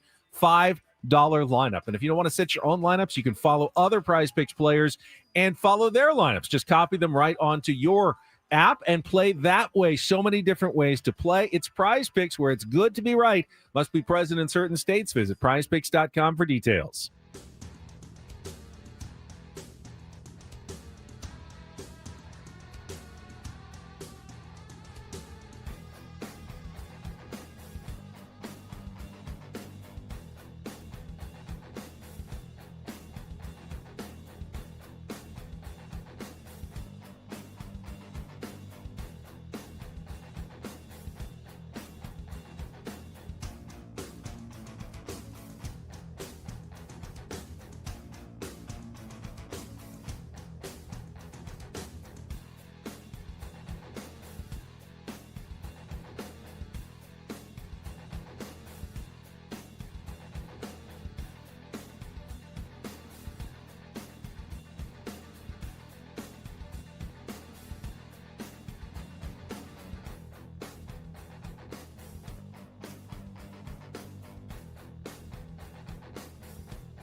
Hey, player, this is all yours.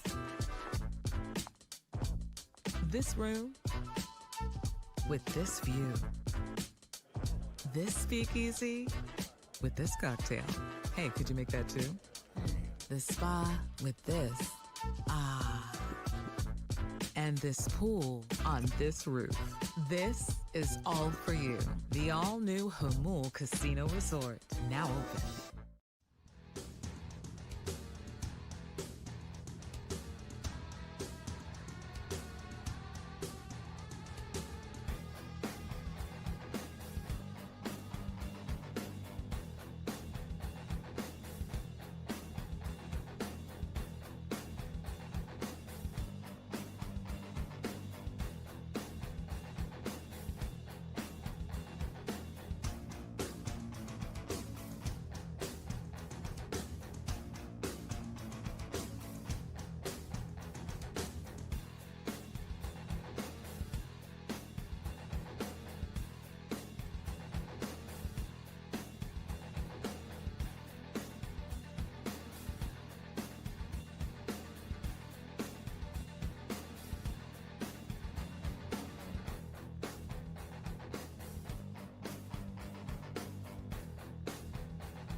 All right, let's take a quick check of traffic. I know we've gotten a lot of business that we've had to take care of the last few minutes, but then the rest of the hour will be devoted to Craig Elsten reacting to what we just heard, talking Padres, talking SDFC, and more. So please bear with us. Back after traffic with Craig Elsten next here on 97.3 The Fan.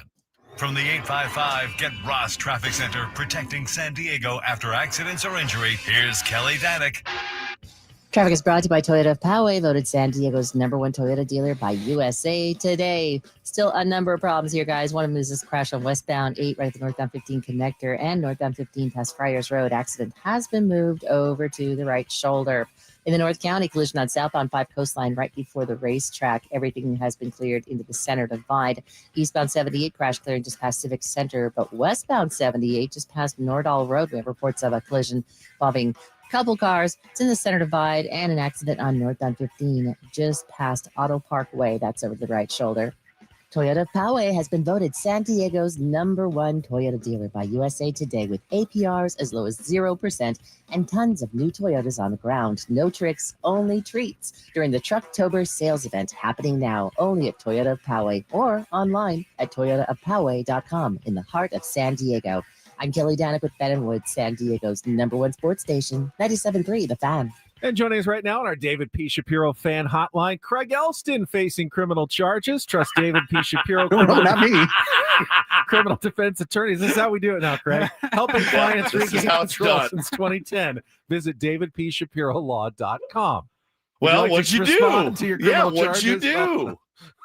Plead the fifth. All right, that's fine. Actually, really smart. Right, you don't want to be incriminated.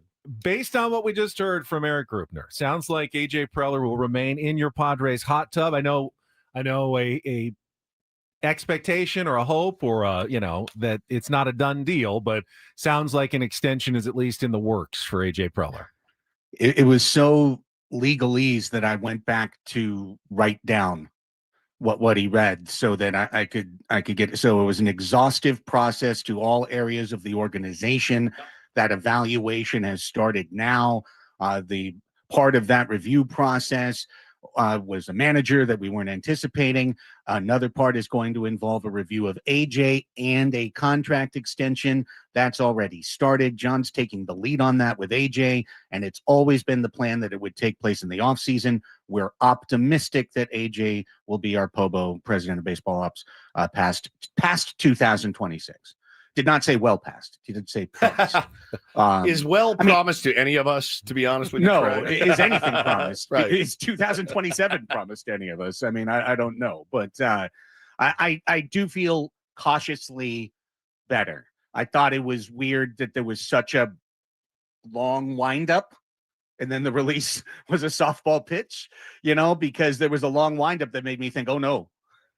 I was pretty nervous. Yeah, no, I felt the same way. I felt the same way actually, about that answer too, of like, oh, what's coming now? But I think ultimately, I think you guys are in support of that, and I think we all are as well.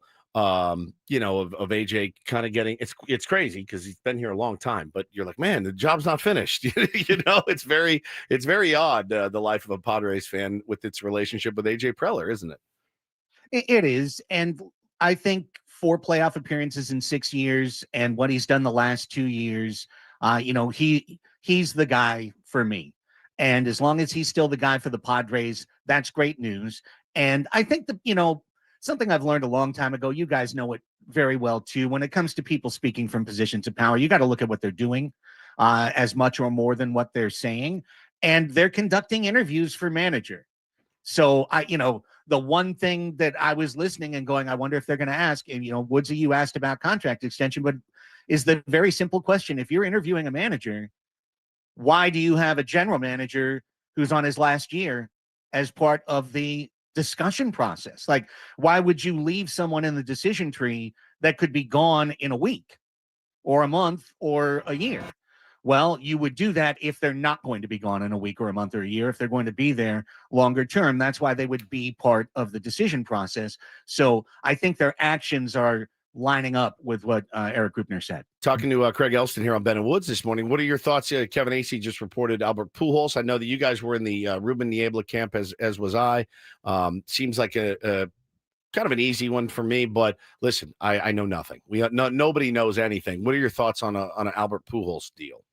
When we did our Monday night Padres Hot Tub show after the first Schilt announcement, which actually aged very well once AC's story came out, that night I said, Ruben Niebla needs to be the pick, except for 2 guys in the universe. Because I think there's 2 guys who could walk into the clubhouse and demand immediate respect, admiration, lock in the key stars behind them to a level that Ruben Niebla would be happy to fall in line and continue his ascendant job as one of the best pitching coaches in America. Those 2 people are Albert Pujols and Bruce Bochy. And I don't know that there's a third. Like, I'm not sure that there's 3 people in the world that Fernando Tatis Jr. will every single time look up when they're speaking. But I think Albert Pujols is one of those. I think his father is another. And I think maybe Boch, but definitely Pujols. And definitely his dad. His dad is not up for the job. Pujols, to me, makes the most sense and was first on my list on Monday night. And Niebla's right after it because I don't think Bochy's realistic. But he's a guy that for 1 year I would also think could immediately have Manny and Toddy in line on side all year. We also know, Mike Schilt brought his Cardinal training to the San Diego Padres organization. And a lot of that seems like it's been a positive for the Padres, changing the culture. Albert Pujols was also brought up the same way. In a way, you're getting some continuity if you do hire Albert Pujols, even though he hasn't been part of the Padres organization. Do you think that is part of the equation here? I think it's because he hit 703 home runs and he is one of the Dominican Republic's greatest players, if not their greatest player of all time. So, he's the Mount Rushmore of that if they had a mountain on an island in the DR. So, I really think it's as simple as that. And he has managed down there and had success and already won a regular season and already won a playoff and already managed in the WBC, and he wants to do it. The history of the greatest players in a sport becoming a manager or head coach in that sport are not great. Yeah. And that's across sports. Like Wayne Gretzky wasn't he was okay. He wasn't a great head coach. So that would be my primary concern is, can Albert Pujols relate? But he's already been doing that work. And that's what makes me interested and intrigued in the potential of Albert Pujols, is it feels like he's kind of been putting in that work even his last 2-3 years as a player. So I'd be very, very interested to see what comes out of that interview. Let's turn our attention to SDFC. We had a whole segment on, why this last weekend was so beneficial to their chances in the playoffs. We also don't know about this mystery of Chicky Lozano. Anything that you guys are hearing on the Chromaniac side about what's going on with SDFC as they head toward the postseason? Yeah, that was the question from our buddy Chiva from San Diego Punto Football that got the answer. Mikey Varas is the straightest talker in town. And when he said that, we all went, whoa. Because I heard you guys earlier talking about Pellegrino, and the one interesting thing that Amal himself made the point of saying on Thursday is that he does not consider himself a center forward. He considers himself a winger. And he said, I'm not a 9. He said those words out loud in public. And the 2 times he's come in, it's been to play Chuky's position. And he has had 6 goal contributions in 3 halves. 3 halves of playing for SDFC, but Chuky hasn't played in any of those, and he wasn't on the trip, and it does make you wonder, because I think if he was hurt, I think Mikey would have said he was hurt. He said it was an internal issue and week to weeks. So that really does make me wonder. I think personally, and this is what we said on Chromaniac Saturday night, I think best case scenario is honestly that he was upset about being pulled. Ooh. And that's what I was kind of thinking as well. Yeah, that he was upset that he got pulled at halftime, that he didn't agree. Maybe he left the locker room. This is pure speculation, zero reporting. I want to make sure I'm really clear about that. But that would be an internal issue. Sure. That would lead to hey, you're not going to be on the plane next week either, buddy. You don't want to play this week. You're not going to be with us this week. You won't be with us next week. And we'll see what the week after brings. And that makes sense to me from an Occam's razor perspective. Oh, an Occam's razor mention, a nice throwback. Ben and Woods. Ben brought that up about 8 years ago. I'd never heard it, which is not surprising. But the simplest explanation tends to be true. That's in right. this case, if it's not an injury, some sort of internal strife or drama involving a star player. Well, not the best thing going into the playoffs. True, but look at if it's true, and look at our coach Mikey Varas. It's like that's fine. Just don't get on the. I love that. I mean, it just doesn't happen. It doesn't happen in pro sports very much. I was watching the other day. Bobby Cox pull Andrew Jones from the game in the middle of an inning in I can't remember the year. You guys remember that happened? I don't. He yeah, man. He screwed up at the plate.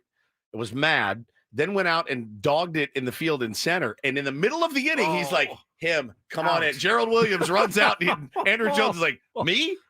In the middle of an inning. And I go, oh my God, I can't even imagine. But that if it's one of those, just more credit and more respect to Mikey Varas for doing something like that. Last thing, Craig, and my knowledge of tiebreakers is weak, but if the Wave win their last game, they get a home playoff game, right?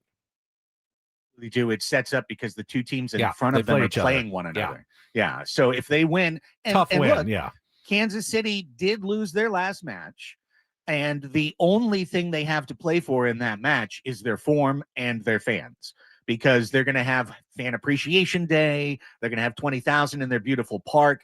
So they probably don't want to go into the playoffs with 2 straight losses, but they probably also don't want to risk catching any injuries with the best team by a mile in the NWSL. So I think there's 2 reasons for a chance. The first is that KC may play a little bit lackluster. And the second is that the Wave have scored 9 goals in their last 2 matches, and they're really on fire offensively. So if they have found this form now with Dudinya and Cascarino and Dali all kind of working together, they might be able to beat anybody, or at least anybody but KC. But maybe they could beat a weakened KC that's not playing for anything. The 9 goals matches, their total goals scored from 3.5 months in the last 2 matches. Cow. So I know that was pretty crazy. Craig, appreciate it as always. Have a good week. We'll talk to you next Monday. You bet. See you then. There is Craig Elsten. We will come back. Final hour. Feels like there's so much we haven't gotten to yet, but we've got a Reindl Report for things that we've missed coming up next on San Diego's #1 sports station, 97.3 The Fan.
Final hour of Ben and Woods on an eventful Monday. Already. Quick start to the week. And as we start this week, I do think I should address what this week is going to look like for the tier ones out there, because as Woods has already mentioned, you're breaking radio code here, buddy. He is. I know. Usually, that's what we do. They tell us just to surprise you, but we don't do that to our audience. Our tier ones mean too much to us, so we're just going to let you know. Woods obviously is going to play baseball. He is leaving Tuesday. Paulie and I are staying through Wednesday, and we will react to anything that's going on and have a full show without Woods on Wednesdays. You get ready for your first game, and then Thursday and Friday, we're just taking the whole show off. I'm going and I'm playing golf with my buddy up in Henderson again, and Sammy's going to come in. We're going to run some of our best of stuff that Paulie's been putting together, fun segments that we really enjoyed. 6 to 8. And we'll be bringing those back from 6 to 8 on Thursday and Friday. And then if anything big happens, Sammy's going to come in from 8 to 10, react to any Padres news, do some of his off-season breakdowns. I think everybody misses Sammy after a couple of weeks. He looks kind of sad and lonely, just drinking coffee by himself and in OB like every day. Yeah, he was out doing some speech at some school or something. I was filling the time already with appearances at elementary schools, and it's time to get Sammy back on the air here. I know he's worked very hard and he deserves some time off, but he's had enough now. He's had enough now, and we're bringing him back for a couple of hours on Thursday and Friday. Yeah, exactly. Get your ass back in gear. You'll get some Sammy live and local. You get some best of Ben and Woods on Thursday and Friday. It's a good way to do it. And then we're back Monday, I believe, for the rest of the year. Yeah. Until we go on holiday break right around Christmas time after the extravaganza. So you'll have us for the final 2+ months of the year uninterrupted. And then we come back in January, and it's fantasy camp, it's spring training, and we are off. WBC, it's we are all the way back in. So it's but no, I love that we're going to be upfront and honest and not, hey, where are you now? People will inevitably tweet, where are you guys? What's going on? Why did I already hear this? It happens. So you're not going to catch everybody at the right time. But just letting you know. But we will be here tomorrow. Paulie and I will be here on Wednesday. And then Best of and Sammy Levitt on Thursday and Friday. You going to get a guest host for Wednesday? Yeah, that's a good question. Why do you always wait till the last minute? When you go, I've got somebody lined up for months. You do. Let me think about it. As someone who's always prepared, this is the one that always catches him by surprise. He said, we really should have called someone. I do. I have a great co-host when you're gone. You do. He's right there. Yeah, 100%. That's a great job. He just has to work really hard to do both of those things at the same time. Caitlin wants to know, since we're being honest and open here, are you guys going to do another Ben and Woods off the air? I think that the answer to that is definitely maybe. Definitely maybe. Yes. We will. Yes. Paulie says yes. Next week. If Paulie next week? What? Oh, no. I'm sorry. I thought that was a member stream. We are doing a member stream. Next week. Yes. Off the air. Sorry. Oh, this week. We're waiting for another good topic / guest / reason, but we will, if we have one, we will put one together. We just haven't done one. We've been pretty busy this last month. We have. It's been a hectic month. We'll get it done for you, Caitlin. Yeah. All right. Shall we get to a little Reindl Report? Please. Let's do it. And get things started here with our today's edition of the Reindl Report. Now tuned into the greatest. Welcome to the Reindl Report with Paul Reindl. Hi, Paul. All right. 2 stories from the world of sports that we haven't gotten to yet. We'll start off in Major League Baseball. And 1 story that you didn't know you needed. Are you laughing, biatch? It's the Reindl Report Hey, Paul, how you doing? Okay, how are you? on 97.3 The Fan. Are you ready to bless the mood? I need some help, please. That was good. Can I get a oh yeah? Oh yeah. All right. It's the Reindl Report. It is brought to you by your local Kia dealers. Visit kia.com to discover movement that inspires. Where to begin today, gentlemen? You know what? This could have actually been in a do this as well. Some cool news on Friday morning, Friday afternoon when this came down. Locally here in San Diego, I saw that there was a big, generous donation made to San Diego State on Friday. It was announced from, let me pull up the article here, Chase Fisher, who you may know as the founder of Blenders Eyewear. He is a graduate of San Diego State. He says here he graduated a year after I started at San Diego State. Okay. He's done more for himself. A little bit. His story, I was reading about it. It's fascinating. It's amazing. He is as red and black as they come, and he has pledged a $5 million gift to the Aztec basketball program. Amazing. This was announced on Friday. I believe it's $1 million a year for the next 5 years. I love it. Was texting with some buddies about it, and they go, when you factor in now the NIL tournament in Las Vegas that they play in last November, this November, and assuming November's to come, they get $1 million just for playing in that. You get an extra $1 million when you win, but just for playing, you get $1 million. So you take that $1 million plus the annual $1 million from Chase Fisher. Now we're cooking. You're starting at $2 million for the program. Got the $150 just from me, the $0 and plenty of promotion from Ben. What do you call it? Exposure? Plenty of exposure. Publicity. Right.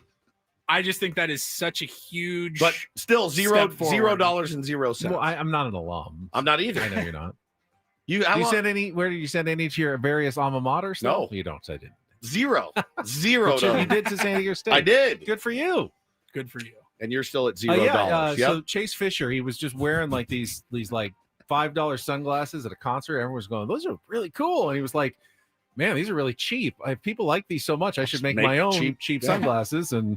People will love them, and they did. And Blenders was born, and now he's got Deion Sanders wearing them. So now, of all the alum on this radio station, Aztec alum, L.O., Paulie, correct, Tony Gwynn Jr., yes, who's the highest donor. If it's me at 150, we've got problems. I've got to think that Tony Gwynn Jr. at some point. Well, let's put their feet to the hit fire him up a little bit. We'll see. Hey guys, don't talk about it. Be about it. That's how I look at it. No, that was really cool though. Now the Aztecs did lose on Friday. We didn't talk about it. They were exhibition to UCLA. They were getting 17-0. They felt like 17-0. Not a good 10 start. Turnovers. They really lost by ugly 7. start. They only lost by 7. Yeah. They recovered. All right, played pretty well the second If they half had of the won, game. it would have been a bigger deal. But they lost. It's just a scrimmage. Reese Dixon Waters scored And 19 points to lead SDSU in that game. Donovan Dent, the former New Mexico star who's now with UCLA, 18 points for the Bruins, but they'll have one more exhibition game against USD, and then the opener, November 4th, at home against Long Beach State. Yeah, I was talking with some friends that were there on Friday night. Everybody said, yeah, they got punched in the mouth to start that scrimmage game against UCLA, but they came back, and Magoon Guath didn't even play, and the reports that I got were, the defense, it still holds, and they were blocking shots left and right, and that was without Magoon Guath. So he's going to. And as I kind of speculated last week, Brian Dutcher was thrilled that his team got punched in the mouth. Yeah, he was like, this is perfect for me. Correct. The last thing you want is to go out and win by 30 in an exhibition game. And everyone's going like, we're so great. We don't need to do anything. He can point to that and go, all right, that's the team. That's the kind of team you'll be facing in a Sweet 16. Now you need to be better going forward because they can do that to you. And it's a great lesson to learn in a game that doesn't count at all. Maybe Lincoln Riley will learn the same lesson. Maybe. Should get some football maybe at 9:30. Right. Yeah. There's a lot to talk about from the weekend. There was one football-ish story here locally that had me extremely confused when this came out. Also, I think on Friday, actually. I thought it was a You guys, we were texting. I thought it was satire. I didn't read this right. We were texting. I'm clearly under the influence. One of you guys referenced this via text. I had not seen this at all. I go, what in the What is hell this? are you talking about? Well, the reports are that the Holiday Bowl almost ended up. They were in conversations with potentially moving the Holiday Bowl from San Diego here at Snapdragon Stadium on January 2nd to Saudi Arabia, who wants to host a college bowl game. By us. Awful announcing any other says, market. Awful announcing says they also want an NFL game out there eventually, which the NFL is doing so many international games. I guess they want a piece, but the Holiday Bowl of all the bowls, bowls, every single bowl game, I go, really? That's the one that they want. Has to be from San Diego, didn't it? So I don't know how this came to be. I don't even know where we're at. I do. It's an unfortunate situation, and I saw our friend Mark Neville, who's been on with us before. He runs the Holiday Bowl, and great guy. Remember, donated his own kidney. Guy's elite. Great guy. He got absolutely screwed when the Holiday Bowl got canceled 2 years in a row. First for COVID in 2020. Remember that? They at least planned for that. We knew they didn't get the stadium and everything ready. God, that's right. The next year, 2021, they were like 4 hours from game time, and UCLA said, we're not playing. We have too many players with COVID. They had to give back. Oh, they had already spent everything on all the entertainment, everything, the teams, and they didn't have a game. They had to give back all the ticket money. After that, they have been buried in red ink. They have been in huge debt from that, and they're looking for any way to get out of it. And I mean, why not? You see Saudi Arabia giving all this money to these rich people, like, live golfers and there's a lot of other events. So he looked into the possibility of a one-off game in Riyadh that would have fixed them financially, and then they could have brought it back to San Diego healthy for the long term. Didn't work out. Ended up, the ACC said, we don't want to go to Saudi Arabia to play a game. So fine, put the game on in San Diego. They put on a good game like they always do, but they will still be facing serious financial difficulties because of those 2 years. And there's just kind of desperately looking for something that could fix the Holiday Bowl's finances. Unfortunately, it's a bad situation. Yeah. Wow. Yeah. They just did that big comedy show over there, and it was like a huge, huge deal. Holy cow. This is wild. What a weird world we live in. It is weird, for sure. I don't envy anybody that's honestly approached by that potential I mean, thing happening, because you may be mad about it that they even considered it, which is fine. That's within your right. It's so easy to sit here and be like, how could you possibly do that? Until you see the offer that they make, and then you go, well, everyone else is doing it. I think it's one thing though, like a golfer. Hey, I'm going to be making $15 million on the PGA Tour, but I can make $40 million. Doesn't bother Phil Mickelson even a little. I watch his Twitter. Not even a little. I definitely have more sympathy for. Hey, like we may go under if we don't find a way to get out of debt, and this could be our chance to do so. To at least explore that. I think it would be irresponsible not to at least look at it. They're not doing get your it. Tickets. Support the Holiday Bowl in San Diego. Interesting. Yeah, that was very, very strange. I had the same reaction. I go, of course, San Diego. Of course, the be. Holiday Bowl. Had to be. Had all those other choices. All right. Finally, we'll wrap it up. A pretty wild story in Paris over the weekend.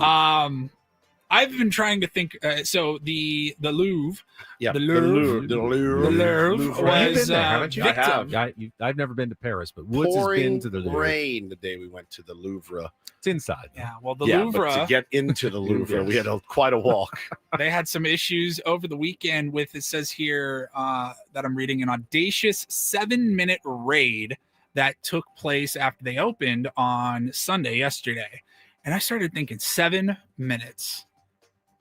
You get a lot done in 7 minutes. You could. Twice.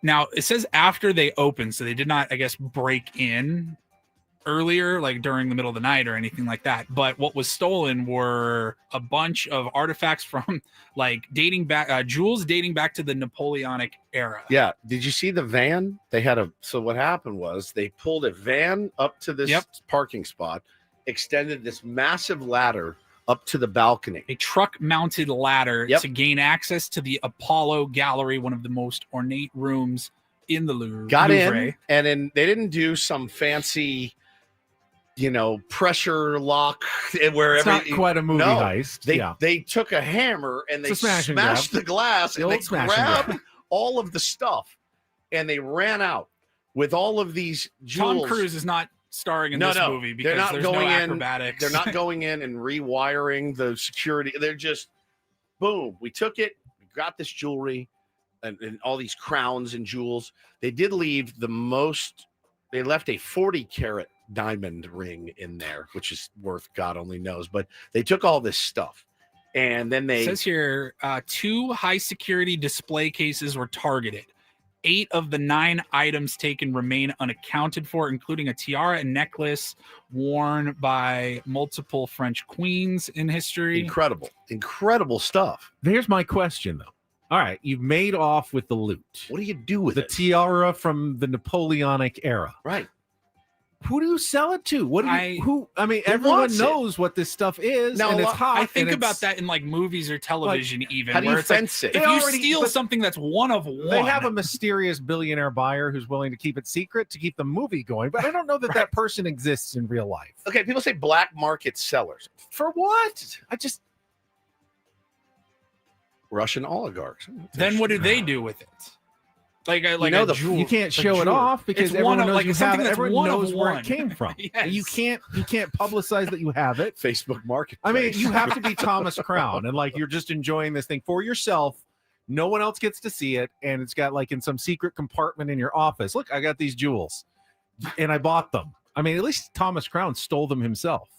There was a guy by the name of Stéphane Brettweiser. He's a French thief. He stole 239 pieces of art, and you know what he did with it? He put it in his mom's extra room to look at. He appreciated the art so much he just had to have it. But he was a thief. I think what he got off on was stealing these works, owning them, and just having them to look at. Actually, the real reason one possesses art is to be inspired by said art. And he did 26 months in jail. Like, he didn't actually do that much time. But he stole $1.4 billion of art. Why did he steal it? Not to sell it. Someone stole a Picasso on Friday. I had that story on Channel 10. It was stolen in transport in Spain. It's a 5-inch by 4-inch Picasso, like a tiny Picasso. One, but it was worth millions, probably. It was insured for like $700,000. They don't know what happened. It was like, it was there when it got on the truck. It was not there when the truck got there. That's crazy, man. And they don't know what happened. Yeah, I don't know what these guys are. They did happen to drop, though. So apparently they got away on little mini high-powered scooters, like we just got Paul for his birthday. So these guys had bags full of jewels and stuff. One of the crowns from one of the queens fell out and is now ruined. They dropped it. Probably one of the best pieces in there. They've now dropped it. They did recover it, but it's ruined. High-speed scooter chase through Paris. An incredibly dramatic scene for the movie. It's pretty amazing. With those European sirens that sound totally different from our sirens. Yeah, it's amazing. They're kind of cool, aren't they? They are cool. Yeah. All of it's cool. Stealing art is cool. I mean, the story. Don't steal art. I'm not advocating for you to steal art. I'm just saying the whole story of them doing that is pretty cool. I just can't imagine they're going to make a huge amount of money. Can't off either. Of these, but they have it. Got the story for sure. Unless they catch them, and they said the full manhunt is underway over there. It's nuts. They tried to set fire to the van. And I think right when it happened right when it opened. So then they immediately had to, like, you're from Cleveland. It's your last day in Paris. You're like, hey, we'll go to the Louvre on the last day. You walk in, they kick you right out. We've just had a massive.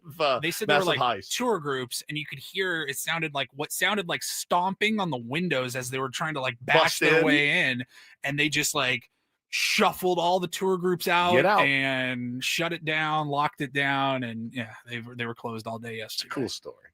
Paulie, thank you very much. You're very welcome. All right, let's take a time out. I will let Woodsy take his full victory lap for college football from over the weekend. Congratulations to his Notre Dame Fighting Irish and some more dramatic results. Aztecs were off, but plenty of stuff going on in college football and more. We'll get to that after a quick timeout. Ben Woods on San Diego's #1 sports station, 97.3 The Fan. First, though, I get to tell you about SDFatLoss.com. Again, I lost a few pant sizes. I think my pants even got a little shorter during my SD Fat Loss. That's just you. That's just me, apparently. Yeah. But they fit a lot better for sure. That was really why I started the program. Did not like how my clothes were fitting. Did not like what I saw in the mirror. You see the videos that play in between the breaks, the ones that are from 3 or 4 years ago. I had gotten too heavy, no doubt about it. And finally, I found a program that I was able to not only lose weight fast, up to 10 to 20% of my body weight in 60 days, 40 pounds for me, but keep the weight off. I've kept the weight off for 2+ years now, thanks to the great strategies, the great coaching from SDFatLoss.com. You could be the next success story out there when you sign up today. Get your free consultation at SDFatLoss.com. And when you sign up, take $200 off right now before October 31st. And if you start before October 31st, that means you can have that weight gone before the start of the new year. Before your New Year's resolutions kick in, you won't even need them this year. You'll be a brand new you in January of 2026 if you start today with no injections, no exercise necessary, and it's all based on real food, stuff from the grocery store, even restaurants. You can go eat out and still lose weight fast, up to a pound of fat per day at SDFatLoss.com. That's SDFatLoss.com. Results may vary.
Hey, player, this is all yours. This room with this view. This speakeasy with this cocktail. Hey, could you make that too? The spa with this. Ah. And this pool on this roof. This is all for you. The all-new Hamul Casino Resort, now open.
Well, got some good news. The Biggest Fan contest is returning on Monday, November 3rd. Our grand prize, once again, a night in the Odyssey Suite with 20 tickets for you and your friends to watch a future Padres game with the whole fan staff.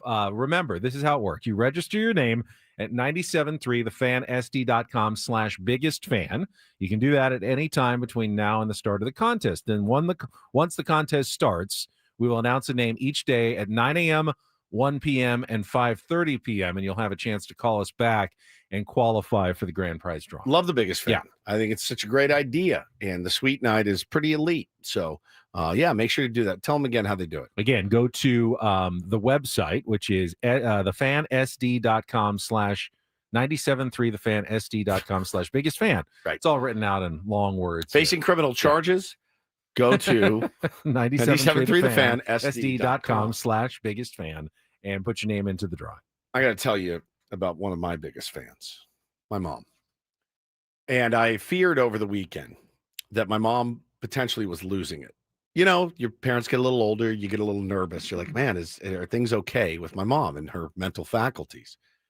Now, one thing about my mom is she likes to send the kids stuff because she lives far away. So she sends the kids stuff all the time. And Easter, they get a little basket. Halloween's a big one because they love Halloween. So she sends them PJs and she sends them candy and all the Halloween stuff. So the other thing, when she sends a box, she'll text you 3 dozen times to make sure. Did you get it? It says that it was supposed to be delivered. Did you get it yet? Let me know when you get it. Mom, I'm going to let you know as soon as it's here. I promise you. That's one thing I promise. I will let you know when we get the box. I'll send you video of the kids opening it like I always do. You'll be very excited. So Saturday rolls around. She texts us. Box come? Send a big box for Halloween. I go, I don't know. I haven't checked the mail. I'm going to go down and do it right now. So Taylor and I go down. Sure enough, lo and behold, there's the box delivered by the U.S. Postal Service. Taylor's so excited. We get home. Bo is elated. We run over to the kitchen counter, get the knife out, open it up. It better not have been what happened to me. No, it was not that, Paul. It was not a marital aid. It was 2 sets of Halloween plates. One had ghosts on them. One had witches on them. So open the box. I go, let me see if there's a card or something. Festive Halloween dishware. Halloween dishware. Yeah, paper plates, but one with ghosts, one with witches. So you can imagine my kids. They must have been elated. That must have been like Christmas has come early. Take those off of my Can't Christmas wait to list. eat Dad's meatloaf on our paper plates. One less thing to ask Santa Claus for. Taylor, there's no lying in that kid. He goes, that's it? That's all we got? There is no lying in that child. And I go, oh no. I go, and I looked at Hannah. Hannah looked at me. I go, she's like Aunt Bethany from Christmas Vacation. She wrapped up her damn cat, wrapped up a Jell-O mold. I'm like, she's lost. Yeah, every day my plates suck. You never watched Toy Story, but the toys are all spying on the birthday party, and the army soldier goes, and it's bed sheets. We got bed sheets. Yeah. And then Mr. Potato Head goes, bed sheets? Who invited that kid? Yeah, right. Halloween plates. So they are devastated. Oh, and I go, no. hey, and then you have to pull the dad thing of like, you should be grateful for anything you get. knowing, by the way, I'm lying through my teeth and I'm shooting my wife these glances of like, has my mom lost her mind officially? So I text her, I go, did you send plates? She writes back, she goes, oh, I've sent 2 boxes. That's the little box that wouldn't fit in the big box. The big box has not been delivered yet. And I'm like, okay, everyone calm down. You got gift cards, you got chocolate, you got all kinds of stuff coming. Your grandmother has not lost her mind. Everything's they literally each took a plate out and started beating each other with the plate. I was like, that's not what this is for. I was like, what are you supposed to do with this? Dude, I don't know. Worst costume ever. Yeah, literally the worst. Like a shield? Yeah, Halloween box and throwing like frisbees in the yard. I was like, oh, thank God, Mom. Thank God. I go, why didn't you tell me you sent 2? They got the little one first. The big one, she just texted me. That's what reminded. She goes, it'll be there today. I'm like, okay, I'll text you the minute I get it. But me trying to do the dad bit of like, there's kids that don't even get plates for Halloween. Like, even I was like, all right, man. Like, I'm disappointed in my mom too for this. It's such a stupid thing we parents She's still do. kind of disappointed for you than thinking that might have been all she sent. Yeah, though, correct.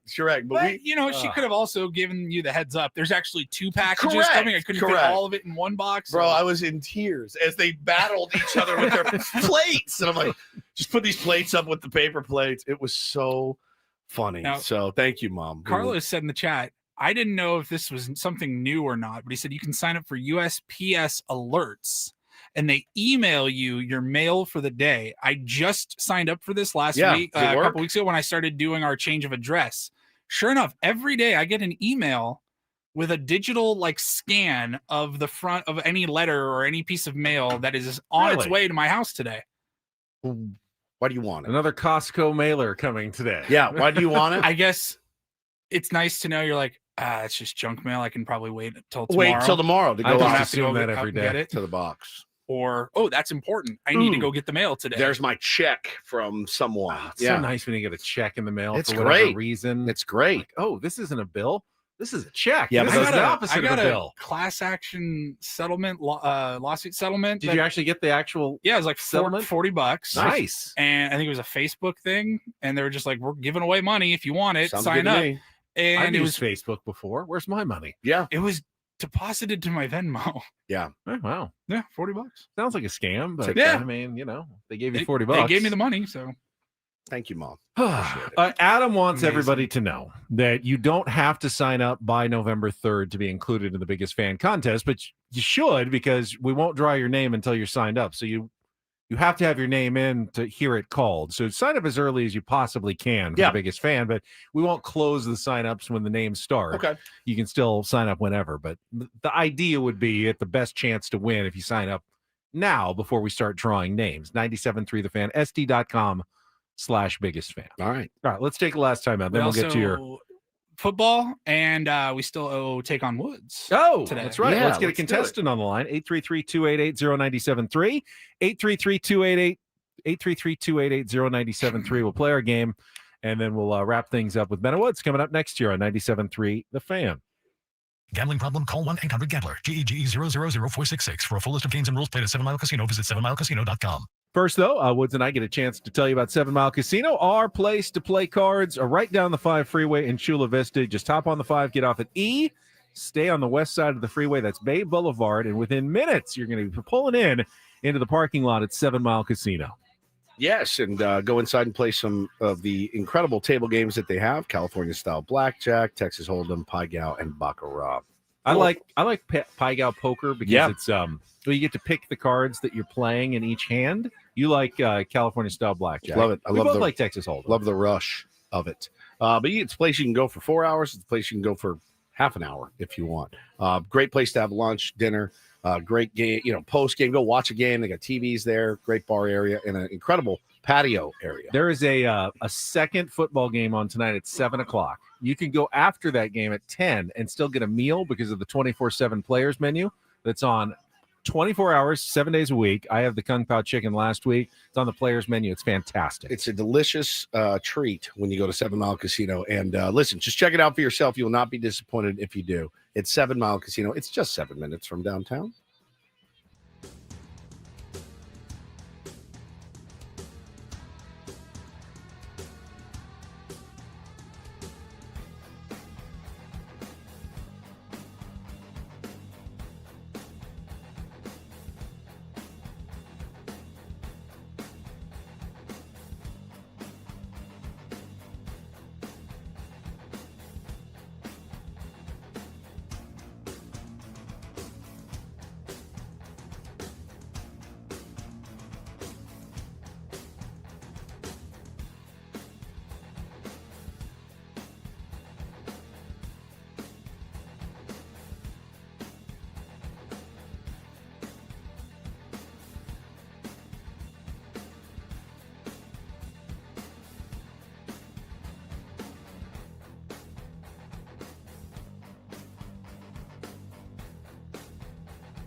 Hey, player, this is all yours.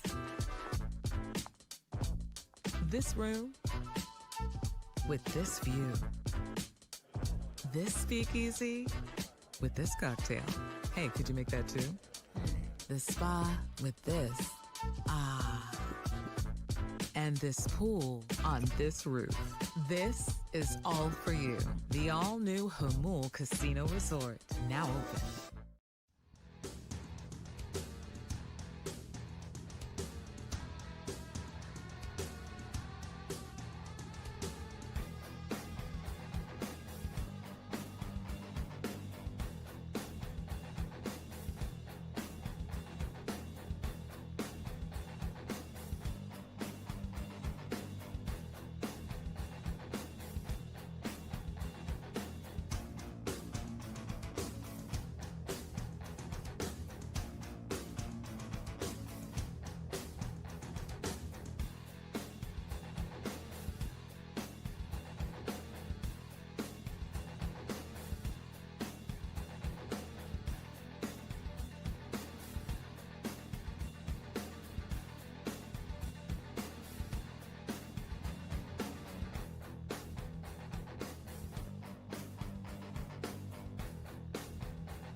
Through the Fans, brought to you by IHOP. Introducing the IHOP Value Menu, where all your breakfast faves are just $6 each every day. Where else can you get a big, filling, sit-down breakfast for only $6? Go to your Happy Plates with the $6 value IHOP menu.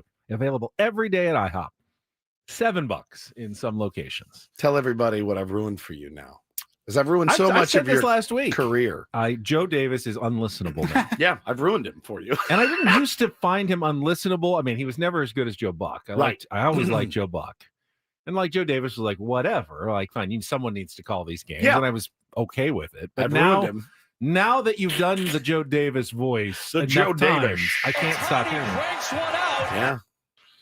I can't. It's like nails on a chalkboard. You can't not hear it, right? Because nobody talks this way in real life, right? Yeah. You just call the game. 97.3 The Fan. 97.3 The Fan. Just vomiting and puking the entire time into the microphone. Nobody does that. Nobody speaks that way. A-Rod does. It's the A-Rod. It drives me nuts. You're trying to be an announcer instead of just talking. I think A-Rod may have an actual speech Maybe impediment. a speech impediment. I don't know that Joe Davis does not. He just talks like this, all syrupy. And it makes me insane. You can't unhear it. Like, put it this way. I don't think A-Rod is necessarily puking. I think that's just how he talks. Yeah, maybe he's I do think Joe Davis is broadcaster puking. Yeah, agreed. I used to love the broadcaster kind of pukey voice. I know you did. I've ruined that for you. Brockmeyer, the old days. Yeah. I mean, Brockmeyer is doing a clear bit. And Joe Davis is like, ooh, I'll just do that. It's so bad, man. I've ruined it for Andy as well. So good. I'm glad that my mission has been accomplished. All right. Your next mission, though, is our first game of Take on Woods this week. Let's get to it. Take on Woods. Woods.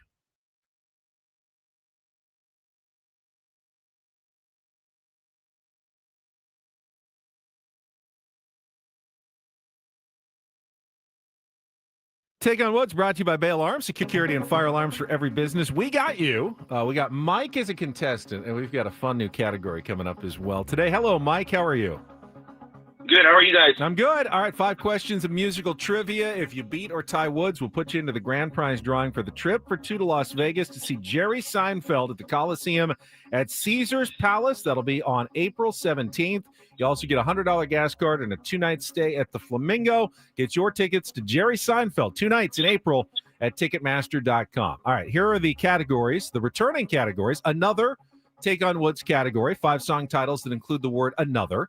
Holding Out, all 2-second songs, including the word hold. And our new category, There It Was, Glory Hole. 5 song titles that include the word. There it was, Glory Hole. Glory. Jeez. Another take on Woods category, holding out, or there it was, glory hole. Mike, what are you going to play? There was glory hole. Oh, why not? Let's get right to it. 5 song titles that all include the word glory. You'll have 60 seconds. Answer as many as you can. If you don't know one, say pass. We'll come back to it if there's time left on the clock. First question is the 2-second song.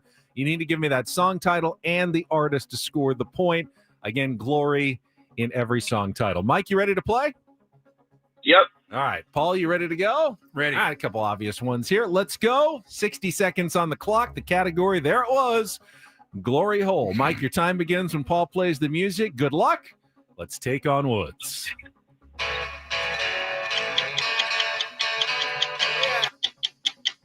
Yes. Former Chicago singer Peter Cetera had his first solo #1 hit in 1986 with which song that appeared in the movie Karate Kid Part 2? Yes. Which 2011 Lady Gaga hit is about the final moments of life and was inspired by the death of her grandfather?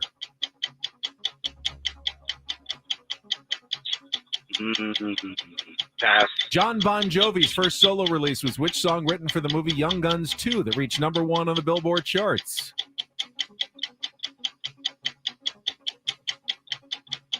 I do not know these ones. Which 1994 song by the English group Portishead shares a name with a receptacle young women would use to collect clothing and other items for use after marriage? Going back to Lady Gaga's song, it's The Edge of Glory. That is the Lady Gaga song. I'll give you that one. Let's go back to our 2-second song. I couldn't get that one. I don't think you had much hope today, Mike. Just the one right. That was Glory Days by Bruce Springsteen. Seemed like the most obvious one of the group. I think so. Glory of Love from Peter Cetera, Blaze of Glory from John Bon Jovi, and Glory Box was the last one. All right. Mike has picked our category. I think you're going to enjoy this one, Woods. Put 60 seconds back on the clock. Okay. Your time begins when Paul plays the music. Good luck. Let's take on Mike. Glory Days, Bruce Springsteen. Correct. Former Chicago singer Peter Cetera had his first Glory solo. of Love. Correct. Which 2011 Lady Gaga hit is about the final moments of life and was inspired by the death of her The grandfather. Edge of Glory. Correct. John Bon Jovi's first solo release was which song written for the movie Blaze of Glory. Correct. Which 1994 song by the English group Portishead shares a name with a receptacle young woman would use to collect clothing and other items for use after marriage? Glory hole. No, Glory Box. Glory Box. Glory Sorry. Box. Was the category Glory Hole? The category was there it was. Glory hole. You are such a deviant, my friend. 4-1 though. You got the win today. I love over you. Mike. Yeah, that was a new category. Mike was very excited by it, but once he didn't get Glory Days, I didn't know what he was thinking might be in that kind of category. tough. Yeah. That was the by far most obvious choice There there. was. All right, let's check traffic. We'll wrap things up. Let Woods take a victory lap on his Notre Dame Fighting Irish and talk a little college football and more from the weekend. Coming up next year on 97.3 The Fan. From the 855 Get Ross Traffic Center, protecting San Diego after accidents or injury, here's Kelly Danick.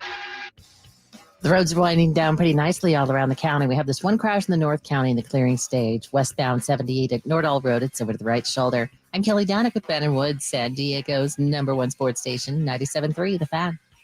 Good sports weekend for Woods. Good sports weekend for Adam Klug as his #9 Georgia Bulldogs prevailed over previously undefeated Ole Miss 43-35, a game I watched a little bit on Saturday, and I did watch some of the USC Trojans losing to the Notre Dame Fighting Irish Woods 34-24. Notre Dame's better team and a better program right now. It was a great, great game. They ran the ball. Jeremiah Love. How great is that dude? Jadarian Price as well with the kickoff return. It was awesome, man. I like I said, if we win one game a year, that's the one. I'm like, oh, we won 1-11, fine. I don't care. Beat USC. That's kind of the one. The fact that this game may be going away at some point makes me sick to my stomach. It absolutely turns my stomach to think that they won't play that. But it was a battle, dude. They always battle. I mean, there's no question. But some of the play calling, did you watch into the fourth? I did not see the end of the fourth quarter. Well, they have 4th and inches at one point.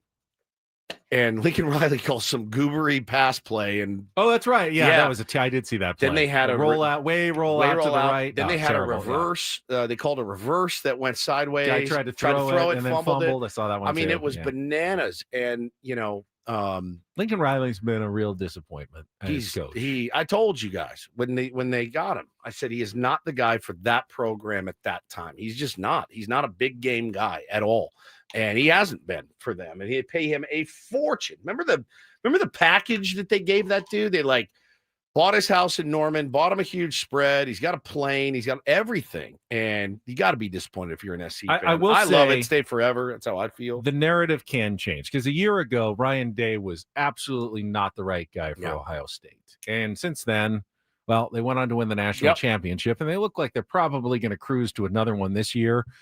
Behind the Carlsbad QB, Julian Sayin, who threw 394 yards and 4 touchdowns in a wipeout of Wisconsin. I mean, there are other good teams. Number 2 Miami lost though on Friday night, so they got bumped off. Indiana's honestly been they're number 2 now. They beat Michigan State easily, and they're looking good. How about all the undefeated teams that lost? Texas Tech lost as well to Arizona State in Tempe. They got knocked from the ranks of the unbeaten as well.